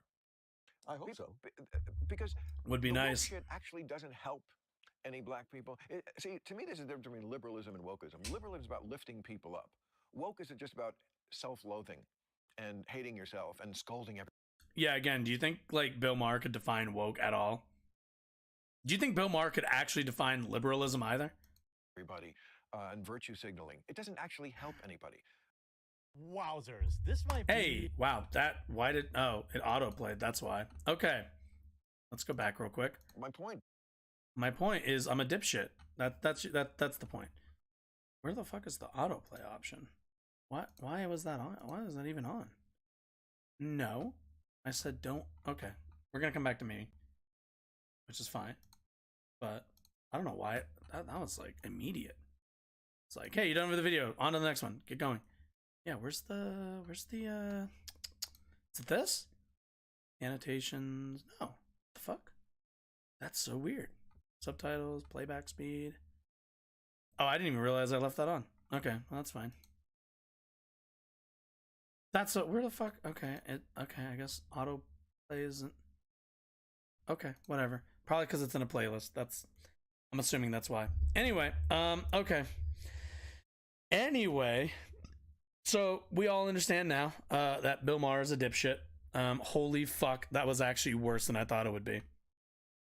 Bill Maher kind of, so obviously, like, besides just being wrong on like the facts, Bill clearly lives in his own little universe where everything's all right, nobody's racist anymore, not realizing that he actually travels in the like upper echelons of rich liberal circles, which means, yeah, Bill, if you spend all your time with rich liberals, you're probably gonna come away with the idea of like, man, like nobody's like racist anymore. This is great. Everyone's like pretty good about racism around here. Every once in a while, there's like someone says something a little off brand, but I mean, everything seems to be doing all right. Meanwhile, the rest of us who, live in red states or, don't live in this rich liberal bubble, we all understand what's going on. We all understand that the kind of racism that we saw back in the 1960s, the 1950s is very much alive. It's just a couple layers deeper that you got to dig. Just a few, you got to listen out for a few extra dog whistles. That's all you got to do, and it's rather obvious. But anyway, oh my god, wow, this is well, it's been a night. It's been a night for me just yelling because fuck these people. Okay. Anyway, let's do the thing. If you've enjoyed any of this, if you hung out for the little segment there, I really appreciate it. If you enjoyed any of that, I'd be really grateful if you went down on Twitch and hit that follow button, or if you're on YouTube, hitting that subscribe button. It really helps me out. Helps the channel grow. Helps me go from doing this 3 times a week to maybe 4, maybe 5, maybe 6, maybe 7, maybe 8, maybe 9, 10 even. I don't know, that might be too much, but any support is always appreciated, and thank you for watching. Think we're gonna go on, I think really just first and only break. We'll do this break. Yeah, We're gonna go on a break real quick, for like a minute or two. I'm gonna fix something, and then we'll be right back. So hang out, enjoy some tunes, and a montage. Yeah. Cool. See you in a few.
Okay, whoa. Things are happening. Stop doing that. Okay, so put these back on.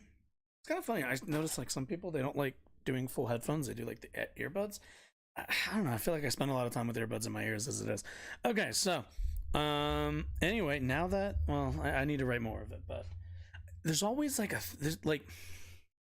I don't know how many people like watch this and also stream, but like because of like the setup I have and because I'm like the stuff that I'm doing, there's always like 5 or 6 things that it's like, oh yeah, I need to do this, I need to set this, and I need to make like a checklist for that stuff. I said it earlier, but like you know, hopefully now that, you know, I need to write out a checklist after the stream and like really make sure I'm doing all of those things before we switch into my camera. But anyway, inside baseball stuff. Okay.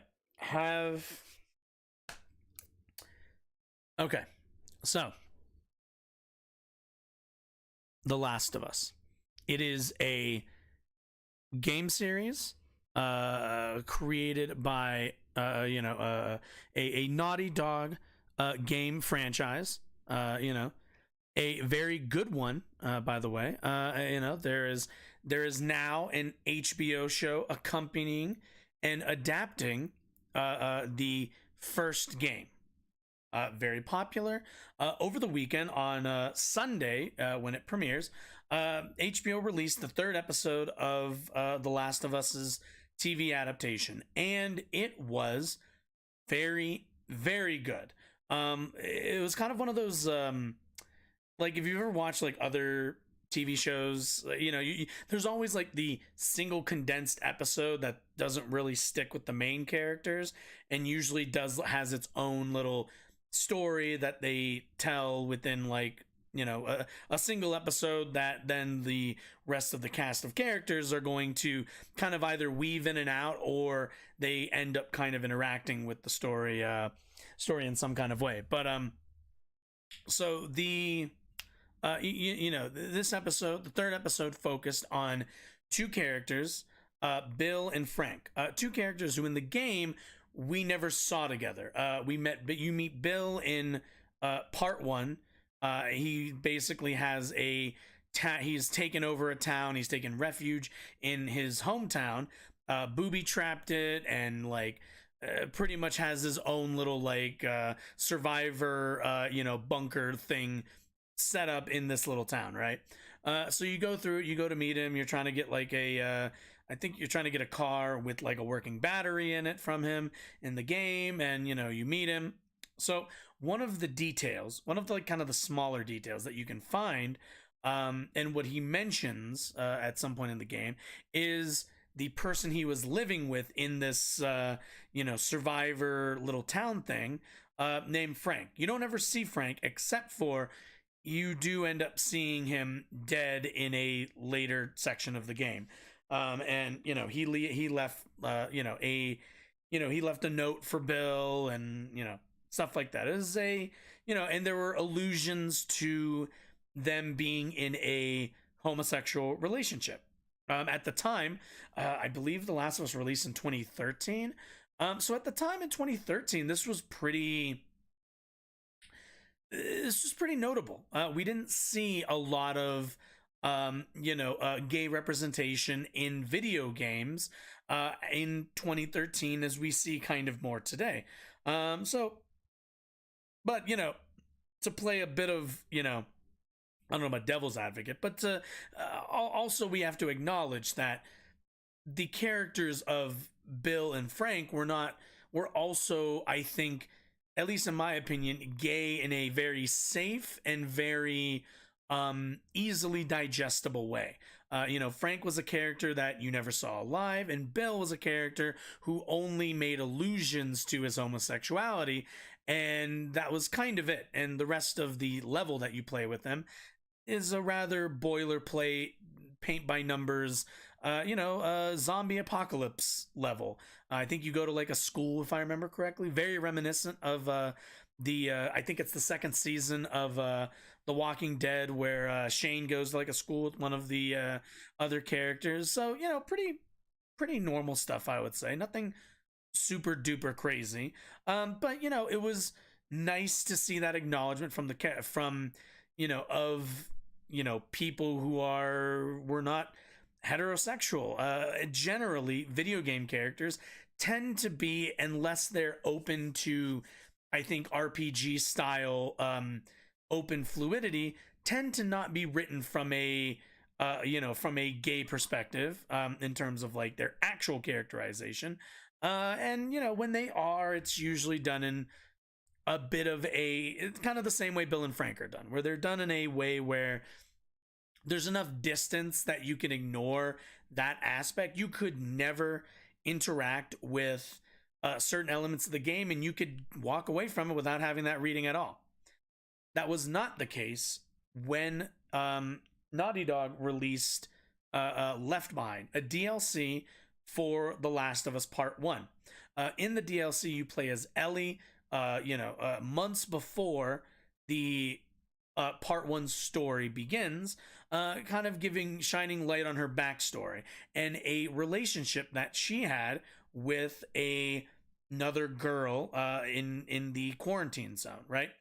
And this was a very open and very unavoidable aspect to Ellie's character. She had made allusions to it, I think, a little bit during the original game, if I remember correctly, during Part 1, but nothing overt. And that's kind of how I think Naughty Dog handled it until the DLC, when they, I think, really took a step forward and go, no, these are gay characters.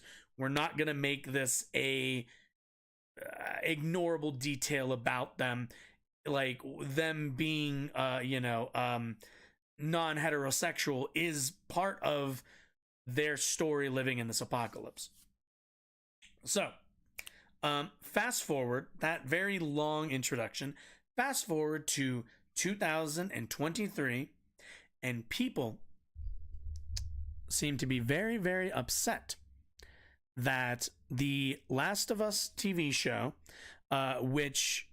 whose episode was set to feature Bill, and there was an expectation that Bill in the show would resemble Bill in the game, in terms of, I guess, usefulness, or not usefulness, but like in terms of what you're going to see from him in the show. Most people kind of assumed that the show would play out Bill's section of the story the exact same way that they did in the game, which didn't happen. In episode 3, we spend essentially all of the episode exploring Bill's survival after the apocalypse, after the cordyceps virus has already killed most people on Earth, and his experience with love in this apocalypse. I think I saw some people I saw somebody on Twitter describe the episode as a long form version of the intro to Up, but also gay. And that's not inaccurate. Very good adaptation. I think it, if we're talking from an adaptation standpoint, it took elements of Bill's character, of Bill's story, and really fleshed them out and got the most out of them, and told, I think, a more interesting story. Like I said, The Last of Us Part 1 is a bit derivative of a lot of apocalypse, a lot of zombie specific apocalypse media and fiction. And this was a vast departure from that. I think a more creative, more interesting, introspective way to take the episode. As I said,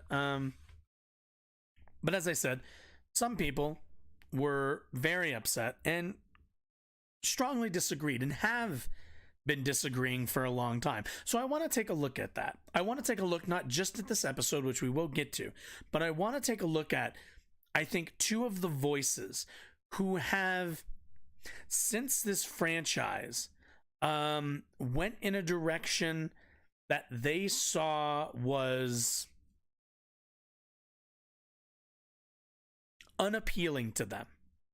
and I want to take a look at the rhetoric that we've seen for this franchise since basically when did this first video come out? Let me double check to make sure, but I want to say it was 2018. Maybe it was 2020. 2020. Sorry, 2020. So we're gonna take a look back at 2020. We're gonna rewind the clock and kind of track a little bit of where this fervor, where this just concern over The Last of Us as a franchise comes from. And Exhibit A is going to be, and I'm sorry to put this person on screen for you. I know, I realize, I don't like looking at him either. The Quartering. Somebody who I am mildly familiar with. I've watched, I think, 1, maybe 2 videos on stream of this guy, but I'm familiar enough with him to remember his days of, his Gamergate energy, if as so called. But the Quartering and the other channel we're going to look at were big, propagators of the rhetoric of The Last of Us falling off, going woke, yada yada yada, everything else. I don't like the gays, stop putting the gays in my video games.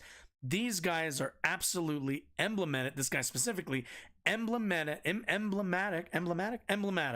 of toxic gamer culture. And I don't think any of this has to do with like being a gamer. I know enough gamers that don't have dog shit opinions like this guy, but there is an element to this person's fandom and this person's interest in video games that is absolutely toxic.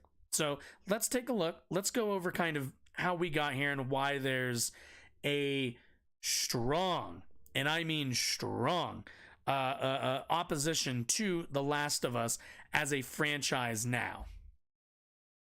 Wowzers. This might be the biggest video game leak, at least, I don't want to say of all time, because I'm sure there's bigger ones, but this is a pretty massive one. The Grand Theft Auto 6 one is really big. That's right. A disgruntled employee has leaked all essential parts of The Last of Us 2 while it remains unknown when the actual release date is, although they did make some comment about that, which we're going to check out. I will say I don't include any spoilers in this coverage, or at least not intentionally, but it's been an interesting story to follow because back in early April, there were some leaks that The Last of Us Part 2 was rumored to be a tale of revenge against people that didn't like the main character's orientation. In fact, it referred to itself as a revenge plot against a phobic Christian cult.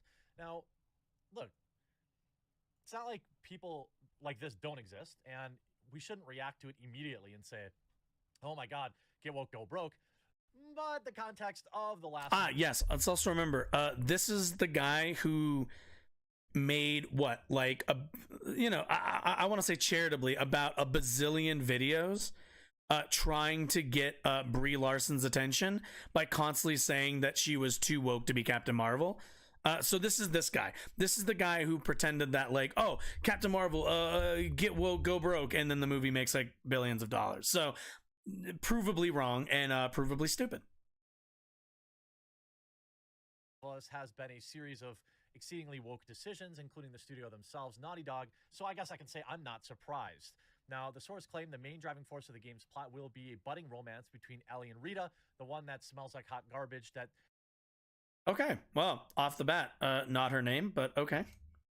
Two digital females kissed in a video game. Oh yeah. So yeah, in 2020 there was like this leak, which this person did a great job of spreading utter misinformation about the game's plot, the game's story, and the game's message overall. And again, like, how we got here is what I'm interested in. So realize so far, the critique is like, hey, there's not hetero people in the game. That's the big critique so far. And every simp on the planet cheered like it was ultra stunning and brave. And the original video game, which released back in 2013, follows Joel and Ellie as they venture across the United States in a post-apocalyptic landscape. The game was very well received. The sequel was exceedingly highly anticipated. Now, there were a lot of people that weren't feeling the commentary issues, but hey, you You could just not buy the game, and that's totally fine. But it turns It's funny. It's funny he says that because like what he reveals there, it's like, okay, like you understand that you could just not buy the game and like shut the fuck up, but somehow that's not a good enough answer for him. Like that's what I always find funny about these guys. They always want to do like the just don't buy it, dumbass, and it's like, oh, okay, then just don't watch it then. Like same to you, friend. Like, all right, I don't know what you're complaining about. Then don't watch the show. Don't like then go away. Okay. out. Oh, my friends, it turns out that a disgruntled employee went and just leaked everything. This, according to Polygon. The Last of Us Part 2 leak seems to show massive spoilers. It purports to show the entire game. Unfortunately, most of those were actually out of context or just flat out incorrect. Weekend. In late April, a series of YouTube videos were uploaded that contained what appeared to be clips of Naughty Dog's highly anticipated sequel, The Last of Us Part 2. While the original videos have been taken down, furious gaming We're at forums and social 1.25, media right? uploads have I'm survived, pretty sure we are. We are. alleging to Okay, show good. the gruesome action game story in full. The clips, which are still live of writing this, appear to show everything from Ellie's relationship with Deanna to the woman she Do you know how to fucking read, dipshit? It's Dina. How do you get Diana out of that? This is Fucking Christ. within the E3 2018 trailer to Joel's role. Somebody's in the been game, reading too which much also contains Wonder a Woman. level list that suggests the game has you switch roles midway through, allowing you to see the game from a viewpoint of someone new. The dates on the screenshots and clips suggest that the gameplay hails from internal builds that existed back in February and March. Now, Naughty Dog has not acknowledged the leak with high fidelity. Given the high fidelity of the game and recognizable voices within the footage, it seems real. Naughty Dog did not respond in time for press. Some fans have peeked at the game's supposed and potentially controversial ending, however, and are already debating whether what was the controversial ending that she doesn't? Okay. Look at some of the replies here, obviously not very good. I get that the Last of Us plot looks really bad, and I've straight up seen some people just be blatantly phobic and base that on why they aren't buying the game. Look, the plot reads poorly, but essentially blaming it on a character being gay is bad. Essentially saying, what's funny is I would love to see this person so understand this is what the rhetoric has been around this franchise since 2020, specifically since these leaks, where it's been people who have not been able to actually say why anything in the actual game is bad. Why people will generally do like the the writing's bad. It's like, okay, like why is it bad? Well, it's bad because like there's like a silly like love story. Okay, why is that bad? And it's mainly because their argument is like it's bad because it's not really for me, and I'm not into this kind of media. The media they're talking about is like any kind of gay romance at all. Like they're just like, I don't know, I'm just not into it. Like I don't know, and it's like, all right, that doesn't make it bad. That means it just doesn't appeal to you. Which is like fine if you're just like, I don't know, it just didn't. But that's not what that's not what a lot of this became. A lot of this just became like, oh, like it's so freaking bad. Like it's so like that's all this ended up turning into. It's bad because it's bad. That's the worst part about this leak, is that look, a leak doesn't necessarily have to be bad. If there is a leak of a game that's awesome, I don't believe that it's going to negatively affect sales. But what happened with Naughty Dog is the leaks came out and the game looks bad, which is going to strongly negatively affect sales. And is the game bad? Was it bad? Let me ask you, if you played it, was it bad? Were people's opinions of The Last of Us Part 2, oh yeah, this was like actively bad? Or am I remembering correctly? It got like 9s and 10s from every reviewer. And most people, let's be clear, most people fucking love the game. It's an incredibly depressing game. But you could not possibly argue from an objective standpoint that it's like poorly made or poorly written. You could see, or poorly acted, or poorly anything, quite frankly. Buying this garbage. Yo, if that's really the ending of The Last of Us Part 2, is this really the level of content that like buying The Last of Us Part 2 after this is just like this is just like what's it called? Brett Cooper, where they just read they just read a list of people who like hold the same opinions and then just say it and like, see, look, it has to be bad. Everyone's saying it's bad. Check it out before buying it. Yes, Lamau, The Last of Us 2 leaks look horrendous. Saves me from buying the game. I just yes. Sam 1 March. Yes. That video game critique legend. Myself money by not buying Last of Us 2. Yes, a South Park avatar. Last of Us 2 just for WLW representation. Please watch a playthrough instead. It's not worth it. And let's not give these people our money. Even the people Naughty Dog is pandering to don't like the game. Ah, yes. Oh, this is also always the narrative. Also, what's it called? Putting a gay in anything is always pandering. Putting a white in anything is always just normal. Remember that. There's no version of a white character being in anything that's pandering. You put a white guy in anything, you put a white girl in anything, not pandering. It's only pandering when a character is non-white or non-straight. That's the only time it's pandering. Do you think does the quartering think that Uncharted is white guy pandering? Has he ever uttered the words pandering while talking about Dead Space, while talking about I don't know, Alien Isolation, while talking about Gears of War? Like any of these games or any of these pandering towards white people? No, because white characters, white protagonists specifically, are always seen as the norm and the base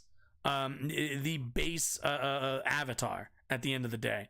You don't even have to question it. It can't be pandering because it's just normal. But notice how their definition of normal is just, as long as it's not non-white, then we're good. Zoinks. If The Last of Us 2 leaks are correct, absolutely no way I'm buying the game. Okay. I'm not sticking around to watch you read fucking Twitter comments. Let's move the fuck on. Aren't liking this at all. It's a pretty hilarious disaster. I found a Twitter thread of people who don't like something on my Twitter feed where I don't actively like something. Could it possibly be selection bias? The Last of It Us could. Part 2 is currently delayed until further notice due to everything going on right now, which Sony says is preventing us from providing the launch experience our players deserve. According to Naughty Dog, while the game was nearly done as of April 2nd, there were a variety of logistical issues that were beyond the control of the Santa Monica studio. Reports of working conditions within the studio say that Naughty Dog has been under intense crunch while working on The Last of Us Part 2, as the game takes care to include all sorts of minor details, such as giving every single character a heartbeat. Based on what Sony has revealed so far, the game is to explore hatred, which aligns with the story arc and Stark's story beats apparently revealed by the leak. The Last of Us is also currently being adapted into an HBO TV series. This is disastrous. It is. There is an argument to be made about not. It's disastrous, even though it's like one of the most watched HBO premieres and most watched HBO second episodes. And one of the has one of the highest rated episodes in HBO's catalog, and has one of the highest selling games in part 2 and in part 1, not the remake but the original, obviously, along with the PS4 remaster. So yes, as usual, doing the oh man, this is doing so poorly. Is The Last of Us doing so poorly that it got its own HBO adaptation? Yeah, okay, sure, got it. Not helping leaked stuff get traction. So the argument here is major media outlets shouldn't cover it because I don't know why, because people aren't going to use Twitter. Obviously, people are. I mean, if you're a major news outlet, you probably shouldn't just spoil the game for people. Major The Last of Us 2 leak appears to show pivotal cutscenes. Oh boy, a massive amount of The Last of Us 2 footage appears to have leaked online, showing gameplay menus and multiple cutscenes that contain crucial narrative moments. How much menus can you actually show? The menus are rather minimal. Authenticity hasn't been confirmed by Sony or Naughty Dog, the developer behind both games, but it is. I can tell you that, if you want to take my word for it, they're absolutely 100% real. You can see Naughty Dog finally saying something on Twitter. I don't know if they're going to address this at all, but just 30 minutes ago, they retweeted that updated release dates for The Last of Us Part 2 and The Ghost of Tsushima. With you, absolutely ridiculous, but I'm going into an open. Okay, let's move on. Let's move on to dipshit's thoughts. With you, avoiding spoilers is always something I try to do. I remember the last time, I think it was The Last Jedi came out, and it was a big thing on the internet to spoil what Kylo Ren did during that movie. I remember live streaming it, and I was just live streaming a completely unrelated topic, and there were just waves of people coming into my chat saying Kylo Ren killed so and so, and I was like, oh dude, that's just, I don't think that's cool. And there are people that genuinely are excited for this. I'm glad that they ruined it for him. I'll be honest, he's a piece of shit. So I'm okay with that. To avoid any potential spoilers, and I 100% respect I hope every that. service worker spits in his food as however, well. That's how if spiteful what I am is towards being these said types about of the people. plot, and just looking at the plain reaction, look, I knew the game was going to be on the woke side of things, and I wasn't going to The woke side of things. That's why I didn't cover a lot of the rumors around the Last of Us HBO series. I don't care that there's two girls who are in a relationship in the game. Good, awesome. Don't care. Totally whatsoever. don't care. I only point and laugh at people who overreact to this kind of stuff and act like it's super stunning and brave. God forbid people take enjoyment from something. So understand again, the quartering is a person who propagates this opinion that like people who are excited by LGBT representation are cringe just by the fact that they're excited or interested or what's the word I'm looking for? Or like, you know, feel appreciative of these elements of their identity being included in the media that they're watching. Meanwhile, he's talking about these people being cringe and these, you know, making fun of people. My dude, you have a fucking The Real Ghostbusters. What is that? A fucking, I think it's a board game. No, it's a fucking action figure. You have all this bullshit memorabilia, which is, guess what? It's fine. But you don't get to sit here in front of a wall of useless nonsense memorabilia from your childhood because you find it to be what's the word inherent to your upbringing, or not inherent, I should say, essential, thank you, essential to your upbringing. You have a wall of all of these essential upbringing things that you have centered your identity from. Motherfucker, you look like a high schooler who's never learned how to fucking shave. Like, I'm sorry, but you do not get to sit here and criticize other people for being excited about something when you're into that has to do with the way they identify themselves and how they understand how they fit into the world. Meanwhile, you've got all this bullshit in the back of your set that's all supposed to communicate to people that you are a nerd. God for fucking bid that gay people are like excited because they see more gay people in their media. But yet this guy, this is the type of guy who's like, oh man, it's so cool to see like action, like Marvel superheroes and comic books and sci-fi and Dungeons and Dragons and everything else. That's so cool. I'm so happy that elements to what I identify with, what my life centers around, is being represented in the media that I watch. If you're gay, if you're any of these other things, no, you're cringe. I'm gonna make fun of you. It's not brave. How about this, dude? None of your like, do you think this guy would have this reaction if someone's like, oh, you read you read Batgirl? You think you're brave? You think you're cool? You read Batgirl? You think you're cool that like comic books have been like a leading source of creative like storytelling of the last like 20, 30 years or so, and that's so much so that it's taken over our media? Like, do you think he would sit there and be like, hey man, there's like merit to this stuff? Yeah, like there's merit to all of this stuff. Fucking A. Like, so many of these fucking right-wing people are just like, I think it's dumb. I think I don't care about gay people. Therefore, when gay people are excited about anything having to do with their representation in media, I'm just gonna make fun of them. I'm just going to kick fucking sand in their face while they are trying to be excited about something. But this is unprecedented. It's going to definitely damage the sales of the game. And I don't know. I guess I don't care. If I were that, Fun fact, it didn't. Today, why wouldn't you? I mean, this is, you delayed the release, and then you didn't do a digital release. You should have just put out the game months ago. But now that the leaks are out, I don't know. Do you think that it's just people that wouldn't have bought the game anyway that are jumping into the trash fire and saying, ha ha ha, I'm not going to buy this game now, even though they weren't going to before? I mean, you can see this tweet I saw earlier today. Things aren't looking too good for Naughty Dog. Entire plot leak. Stop looking at random tweets to make your argument.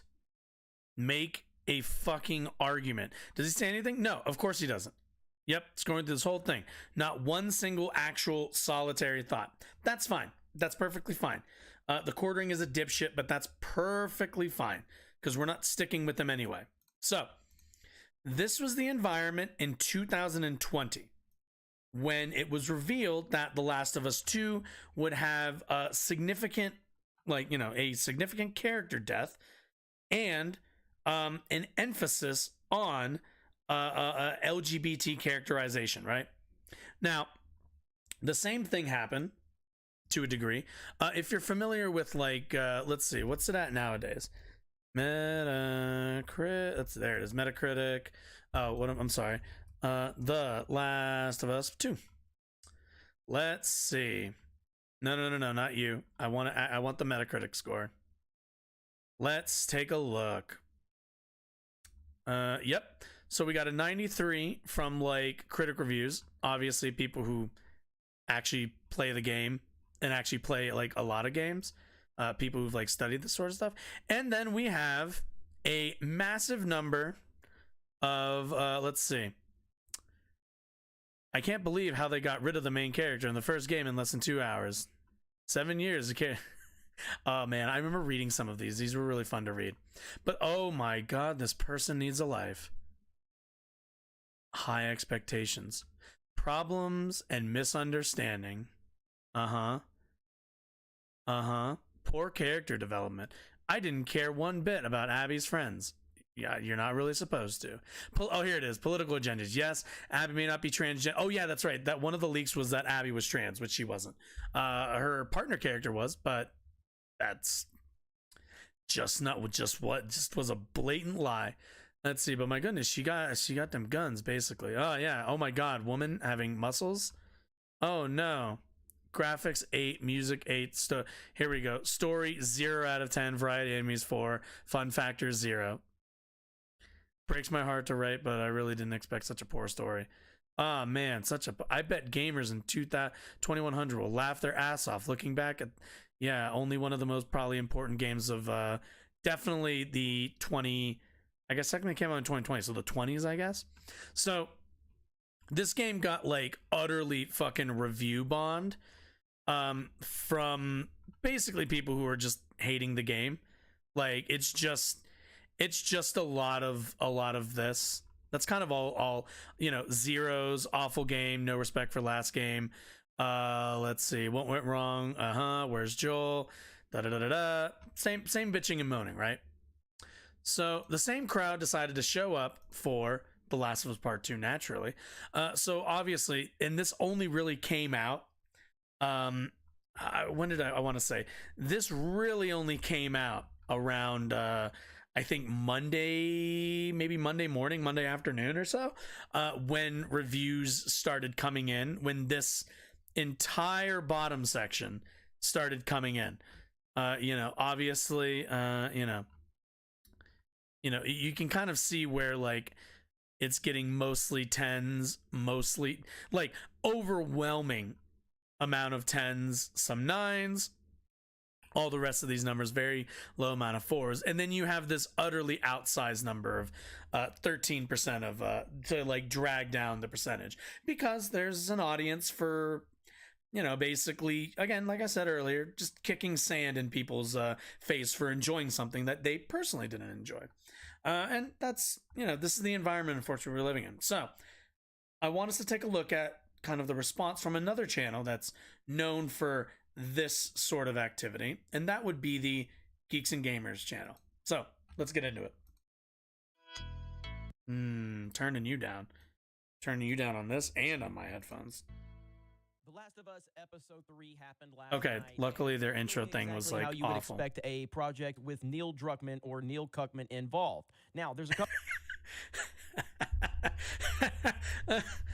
I gotta admit, these guys bend themselves into fucking Bavarian pretzels to constantly call everybody a cuck, call everybody trash at their job. Meanwhile, I'm like, oh yeah, yes, the failure Neil Druckmann, a director of an HBO TV show, the writer of an HBO TV show, the producer of an HBO TV show, the writer, producer, director of a million copies sold game, one of the most popular games in Sony's what's the word I'm looking for? Software history. And certainly Naughty Dog's catalog. Also the writer and all of those things for Part 1 as well. Somebody who's been incredibly successful. Totally. A couple of different ways that I want to approach this, because episode 3 in its own right, I thought was somewhat entertaining. But when you actually look at the people behind it and you look at the agenda that they're trying to push, then you understand that this is not about just telling. Also, this headline's stupid. The HBO's The Last of Us adaptation is a milestone for LGBTQ gamers. We already, like, the LGBTQ gamers, they already got all of Part 2 and like the Left Behind DLC. The show is catching up with the game. The game's already super fucking woke. The show's just catching up.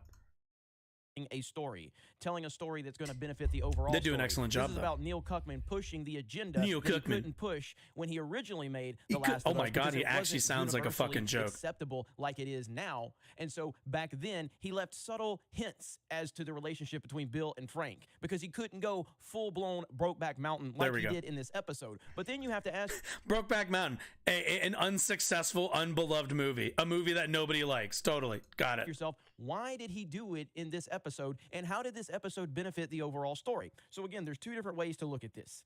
Did I think that they did a good job telling the story in this episode? Sure. It was fine. I mean, for an isolated individual story, that's fine. But totally new for television, never happened before. Using an entire episode to tell this story about two gay characters. Why not? Honestly, why not? Why are you telling? Wait. Why are we telling an entire story about a dude and some chick crossing the country? Why are we telling any stories? Like, why are we even bothered? Why don't we all just like stare, only watch documentaries and stare at paint? Why not? Let's just not do anything until somebody can explain to me why there needs to be an episode of one show that focuses on two gay characters. You know, we can't watch anything else until we get a concrete answer to why we had to see this specific episode. This episode have made any sense if this was about two straight characters that had nothing to do with the overall story. It wouldn't even have been told, because this was done so Neil Druckmann and Naughty Dog can push their bullshit agenda.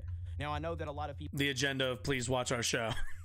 People that are going to see... We spent a lot of money, please watch our show. Are going to say, oh, Jeremy's just intimidated by gay characters, yada, yada, yada. It's so stupid, because these people don't have a working brain, because they think that everything is... something to be fake offended over. Every single thing that somebody has, every opinion, whatever. But now you see... You've done a really good job reassuring me that you're not intimidated by gay characters. You've done a really excellent job there. Mainstream using this episode. And now this is a victory for all gamers, ladies and gentlemen. Now, Bill and Frank being hinted at... This is a victory lap. Or Bill being... If anything, this is a victory lap. ...hinted at as being a gay character in the original Last of Us. That didn't save lives. But this episode, this is the most important episode in the history of humanity. I mean, it was an element. People were like, that's cool. News right here. HBO's The Last of Us adaptation is a milestone for LGBTQ gamers. Where's the IA and the plus? They didn't get involved in this. Notice that the person who tweeted this... They decided to tweet with this going, the most important moment in human history, lives were saved. I'm not even sure if those words, I think the might be the only word that's similar to their summation. This is what happens when your brain damage doesn't allow you to critically read anymore. Where like this guy got to HBO's The Last of Us, kept going and just immediately went straight down and was like LGBTQ, and then he went off and tweeted. This is what happens when you don't read the whole assignment. Whoever D-Day Cobra is a dipshit. LGBTQ gamers who spoke with NBC News said the third episode of the series, focusing on queer romance, gave them hope for the future of video games. This is nonsense. Now, this is why this episode existed. Right. So again, you can look at this episode and think it was fine To and attract people to entertaining, watch it. and It's almost like I a do business. appreciate, like, certain perspectives you get from the apocalypse and that feel or whatever. But when you look at why did this episode actually happen, it happened so that Neil Cuckman can push his bullshit. That's all this happened for. Because again, if you take that story, this story. So yeah. So he has nothing to say is what we're getting at. Nothing. This is it. It's I'm gonna say Neil Cuckman a few times, and I'm gonna constantly ask why why we had to spend an episode with 2 gay characters, as if that's an argument. There doesn't have to be a reason why. You could just do it because somebody was like, felt like it. I'm sure if you ask Neil, his Chad answer, Neil Druckmann's Chad answer would probably be, felt like it. Fucking deal with it. It's my story. I get to tell it. Eat shit, die. Story of The Last of Us, and you have this random thing that was hinted at in the original Last of Us, a relationship between a man and a woman. Would you have gotten a full episode out of that? No, because it doesn't complement the story at all. We've never remember, guys. You've That's never why so many seen people are frustrated you've with never all of seen this, episodes of because Neil television Cuckman that were continuing to about push his bullshit agenda. heterosexual Now, it characters. gets better for The Last of Us. You've never seen because that before. Now there are hints. I guess there's reports that we're going to get The Last of Us season 2. The Last of Us season 2 will cover the events Here, I'll of The put Last this of over Us here Part while I 2. cheer. So that means we're gonna get big Abby pump as you hook up holla Let's if you hear fucking me. go. And Let's that means fucking that go. Joel, Pedro Pascal, I guess, is Can't going to wait. get a golf club to the face. I really hope they cast Scott Steiner. I've seen some people go, all the bigots are going to be Big upset Papa now Pump? because they're actually adapting the game. No, I'm actually happy about this. I really, really hope that they cast Scott Steiner in this role as Abby, and I would love to see Scott Steiner. Does he know how old Scott Steiner is? I bet you he doesn't. He probably just knows Scott Steiner because he watched wrestling back in the early 2000s or the late 1990s. There are a lot of other wrestlers that you can be referencing. You could reference, as a good example, Swolezilla, fucking Swolverine, Brian Cage, The Machine. There's quite a lot of wrestlers that you could reference, but this guy's like fucking reference point for wrestling is stuck back in like 2001 before WCW got bought out by WWE for nickels on the dollar. Fucking idiot.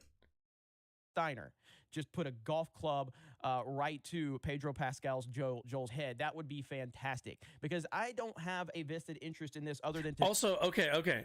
Does everybody see? Okay, so everybody sees Abby, right? Like, here, let's really, hey, what are we doing? Oh, damn it. That's right. It's gonna okay. Abby, what is it? Abby, The Last of Us. All right, let's take a look. All right. Where's, oh God, Abby with long hair. That's just fucking awful. Well, I guess technically this is probably what her hair looks like. If no. Where's the picture? Here we go. All right. Open image. Like, all right, we all see this, right? We all see these gains. We all see these gains, right? All right, now, I don't know. I don't know how many of you guys. Let's see. Let's see if I can find. No, show me like when. Okay, here we go. No. I want like, this is terrible, because like my wrestling brain is like, no, I need to pick like a good picture of Scott Steiner. I need to pick a good picture of Big Papa Pump. Okay. So this guy, we all see Abby, right? Like, she's got some gains. She's hitting the, she's been hitting the dumbbells. She's been hitting the bench. Now, I want you to see, for all of you who don't know who Scott Steiner is, I want you to see who he's comparing her to. In his mind, this is what he's saying. This is who he's thinking of. This right here. This is who he's thinking of. In his mind, he's like, this, totally same person. Totally same thing I'm looking at here. These arms, those biceps, those enlarged biceps, these enlarged biceps. That's what he sees there. Which is like, besides like just being like really fucking stupid, it's kind of like, it's disingenuous, and also it like reveals a lot of I think a lot of lack of like understanding and a lack of having like a comparative brain. Like you would have to have less than like one brain cell to think these two things look the same. Like, anyway, that's who Scott Steiner is, if anybody's wondering. To tell you exactly what I think. I watched Gene the Hackman. first episode. Oh, I hope and Gene I liked Hackman's it, still and I alive. made a video and I point blank said, hey, I was wrong based on this first episode. The second episode, people like the second episode. And now here we are at the third episode. I don't know what the overall consensus is. I think generally speaking, if You're kind of telling actually on just looking yourself at if this you're episode like, as an the first individual episode story, was really I think it's good. The fine. second episode But was when you're really looking good. at The third bigger picture episode, as to why did this even happen? There's the then gays. It's clear No. to see that this was It's Neil like, yeah, Cuffman just doing clearly. what he couldn't do back then, because it's not about breaking down barriers. It's not about giving proper representation. It's about these weirdos were never brave enough to do it when it wasn't unpopular. But now that it's trendy, now they're going to jump on the bandwagon because we're... Well, yep, that's kind of how it works. As acceptance in media for marginalized groups increases, you will see an increased interest and an increased what's the word? An increased habit of including those marginalized people in your stories. Yeah, that is how it works. That We're this dealing is with true. cowards. People like Naughty Dog and Neil Druckmann are cowards. So we'll see how this all plays out moving forward, but you're going to see more articles like this, and this is the bigger problem with it, and this is exactly why it happens, so that agenda can be pushed, and then articles from the mainstream can happen. So you would also have to argue what's wrong about the agenda. First of all, the question is, what is the agenda? And then you'd have to argue what's bad about the agenda. Because you see, and this is the part of this that really grinds my fucking gears, is this guy and the quartering from earlier are consistently identify themselves as real gamers, as real nerds, as all the rest of this stuff. There's a reason why in his background he's got like a Cobra Commando poster. There's a reason why he has all the nerdy memorabilia, because these guys think that they own the contemporary conception of what is being a nerd, being a geek, being a gamer. And they don't. And unfortunately, they're coming up to every couple of years or every couple of months, really, actually, now that I think about it, every day. There's a reason why they put out the videos that they put out almost every single day, because they are constantly being reminded by the media that's being released all the time that their version of being a nerd, being a geek, being whatever is outdated, and that their version of it doesn't exist anymore, isn't the modern conception. You see, these people live and die on the perception that they are the oppressed, nerdy, like Poindexter, but actually like runs the world smart person. That's how they view themselves. They're like, we're like we're the kids from Stranger Things who are really good and really cool and really smart and really ingenious, and that's who we are. We're those people. That's our place in society. We're the downtrodden who aren't appreciated for our big brains. And unfortunately, they've run up to the point. They've run up against the wall of reality where, no, actually, you're not the nerdy, oppressed person anymore. You're, quite frankly, rather mainstream. It's why they lash out at what they perceive to be fake gamer girls. It's why they lash out against people who claim the same interests as them but also don't identify with the same politics as them. There's a reason why they lash out like this, and it's mainly out of a insecurity for their own identity. Because if they can't be the oppressed person, if they can't be the oppressed nerdy genius, then what are they then? They've come to realize that shit, I'm no better than the jocks, than the in their mind, the jocks who used to shove me in a locker and beat me up and call me names for liking comics. It's 2023, my guy. Most everybody likes all the shit that you're into. Sorry to say you're not very special anymore. And I'm sorry to say that the media that you once enjoyed doesn't actually belong to you. It belongs to everybody. So, but that's why they spend so much time. Like, let's go look. Let's take a look here. So we got The Last of Us. Empress destroys my predictions. Yeah, it's good. Avatar 2 passes 1.7 bill. Who cares? Avatar 2 sucks. Let's see. Hogwarts Legacy boycott backfires. Another social justice failure. Another one of these. Avatar 2 closing in on set to pass Spider-Man because Spider-Man's woke now. Same with the MCU. So now they hate Spider-Man. Let's see. Ooh, HBO's The Last of Us just got worse. It was 3 weeks ago. Hit me with it. Fine. Let's hear it. That's a loud intro. What's up, geeks and gamers? It's Jeremy coming to you with another video, and today we're talking about HBO's The Last of Us. I made a video a few days ago, and what did I say? I said the show is DOA, dead on arrival. I said that. It's funny watching these people be wrong.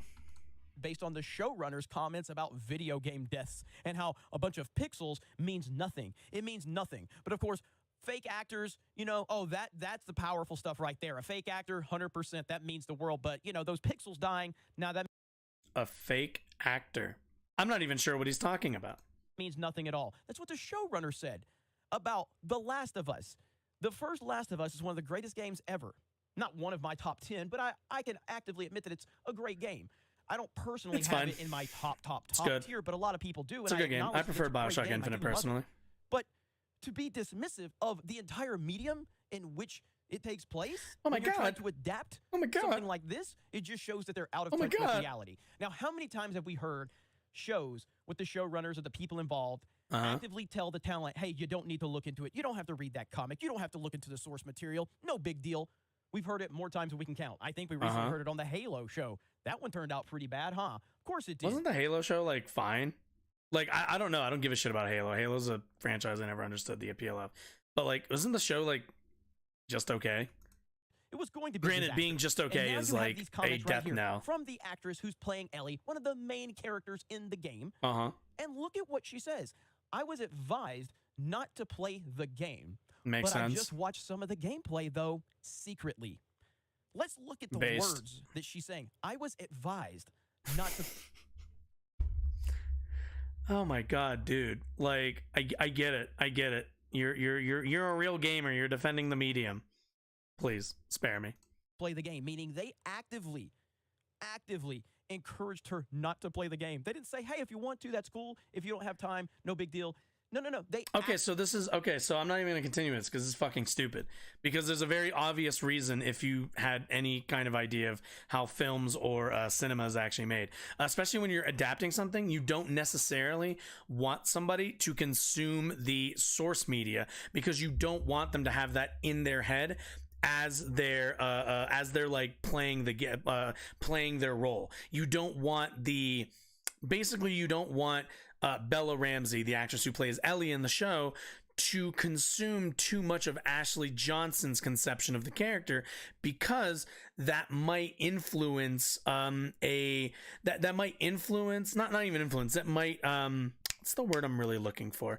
That might end up kind of informing too many of the acting decisions that Bella Ramsey is going to be making when basically slipping into this character's shoes. You don't want I think they've spoken that they've talked and they've met, and you want that kind of interaction between both actors playing the same character, but you don't always want them to be consuming that character, that other actor's adaptation, because you want to hear the explanation. You don't want to see a one for one. You don't want them. It's you don't want a case where they're constantly thinking in their head, how do I sound more like Ashley Johnson? You want them to portray the character in their own way. This isn't really that controversial or all that interesting. It actually really has nothing to do with video games. It has everything to do with adapting a source that's like another visual media. You want to stay clear of some of that, just to keep the acting decisions organic. But I don't know, man. People are triggered about weird stuff, I find. But anyway, let's see. All right, so I think we made it through everything today. Oh my God, are we actually early for once? Oh my God, let me see if there's anything on my watch later that I set aside to. What the hell is this? Oh, I don't care. Let me check. Can we fit any of these in? I don't think so. Oh yeah, okay, we'll save that for tomorrow. We'll save that for Thursday. One thing I do want to check. 1 second. We're gonna check to see. Shoosh. Okay, no.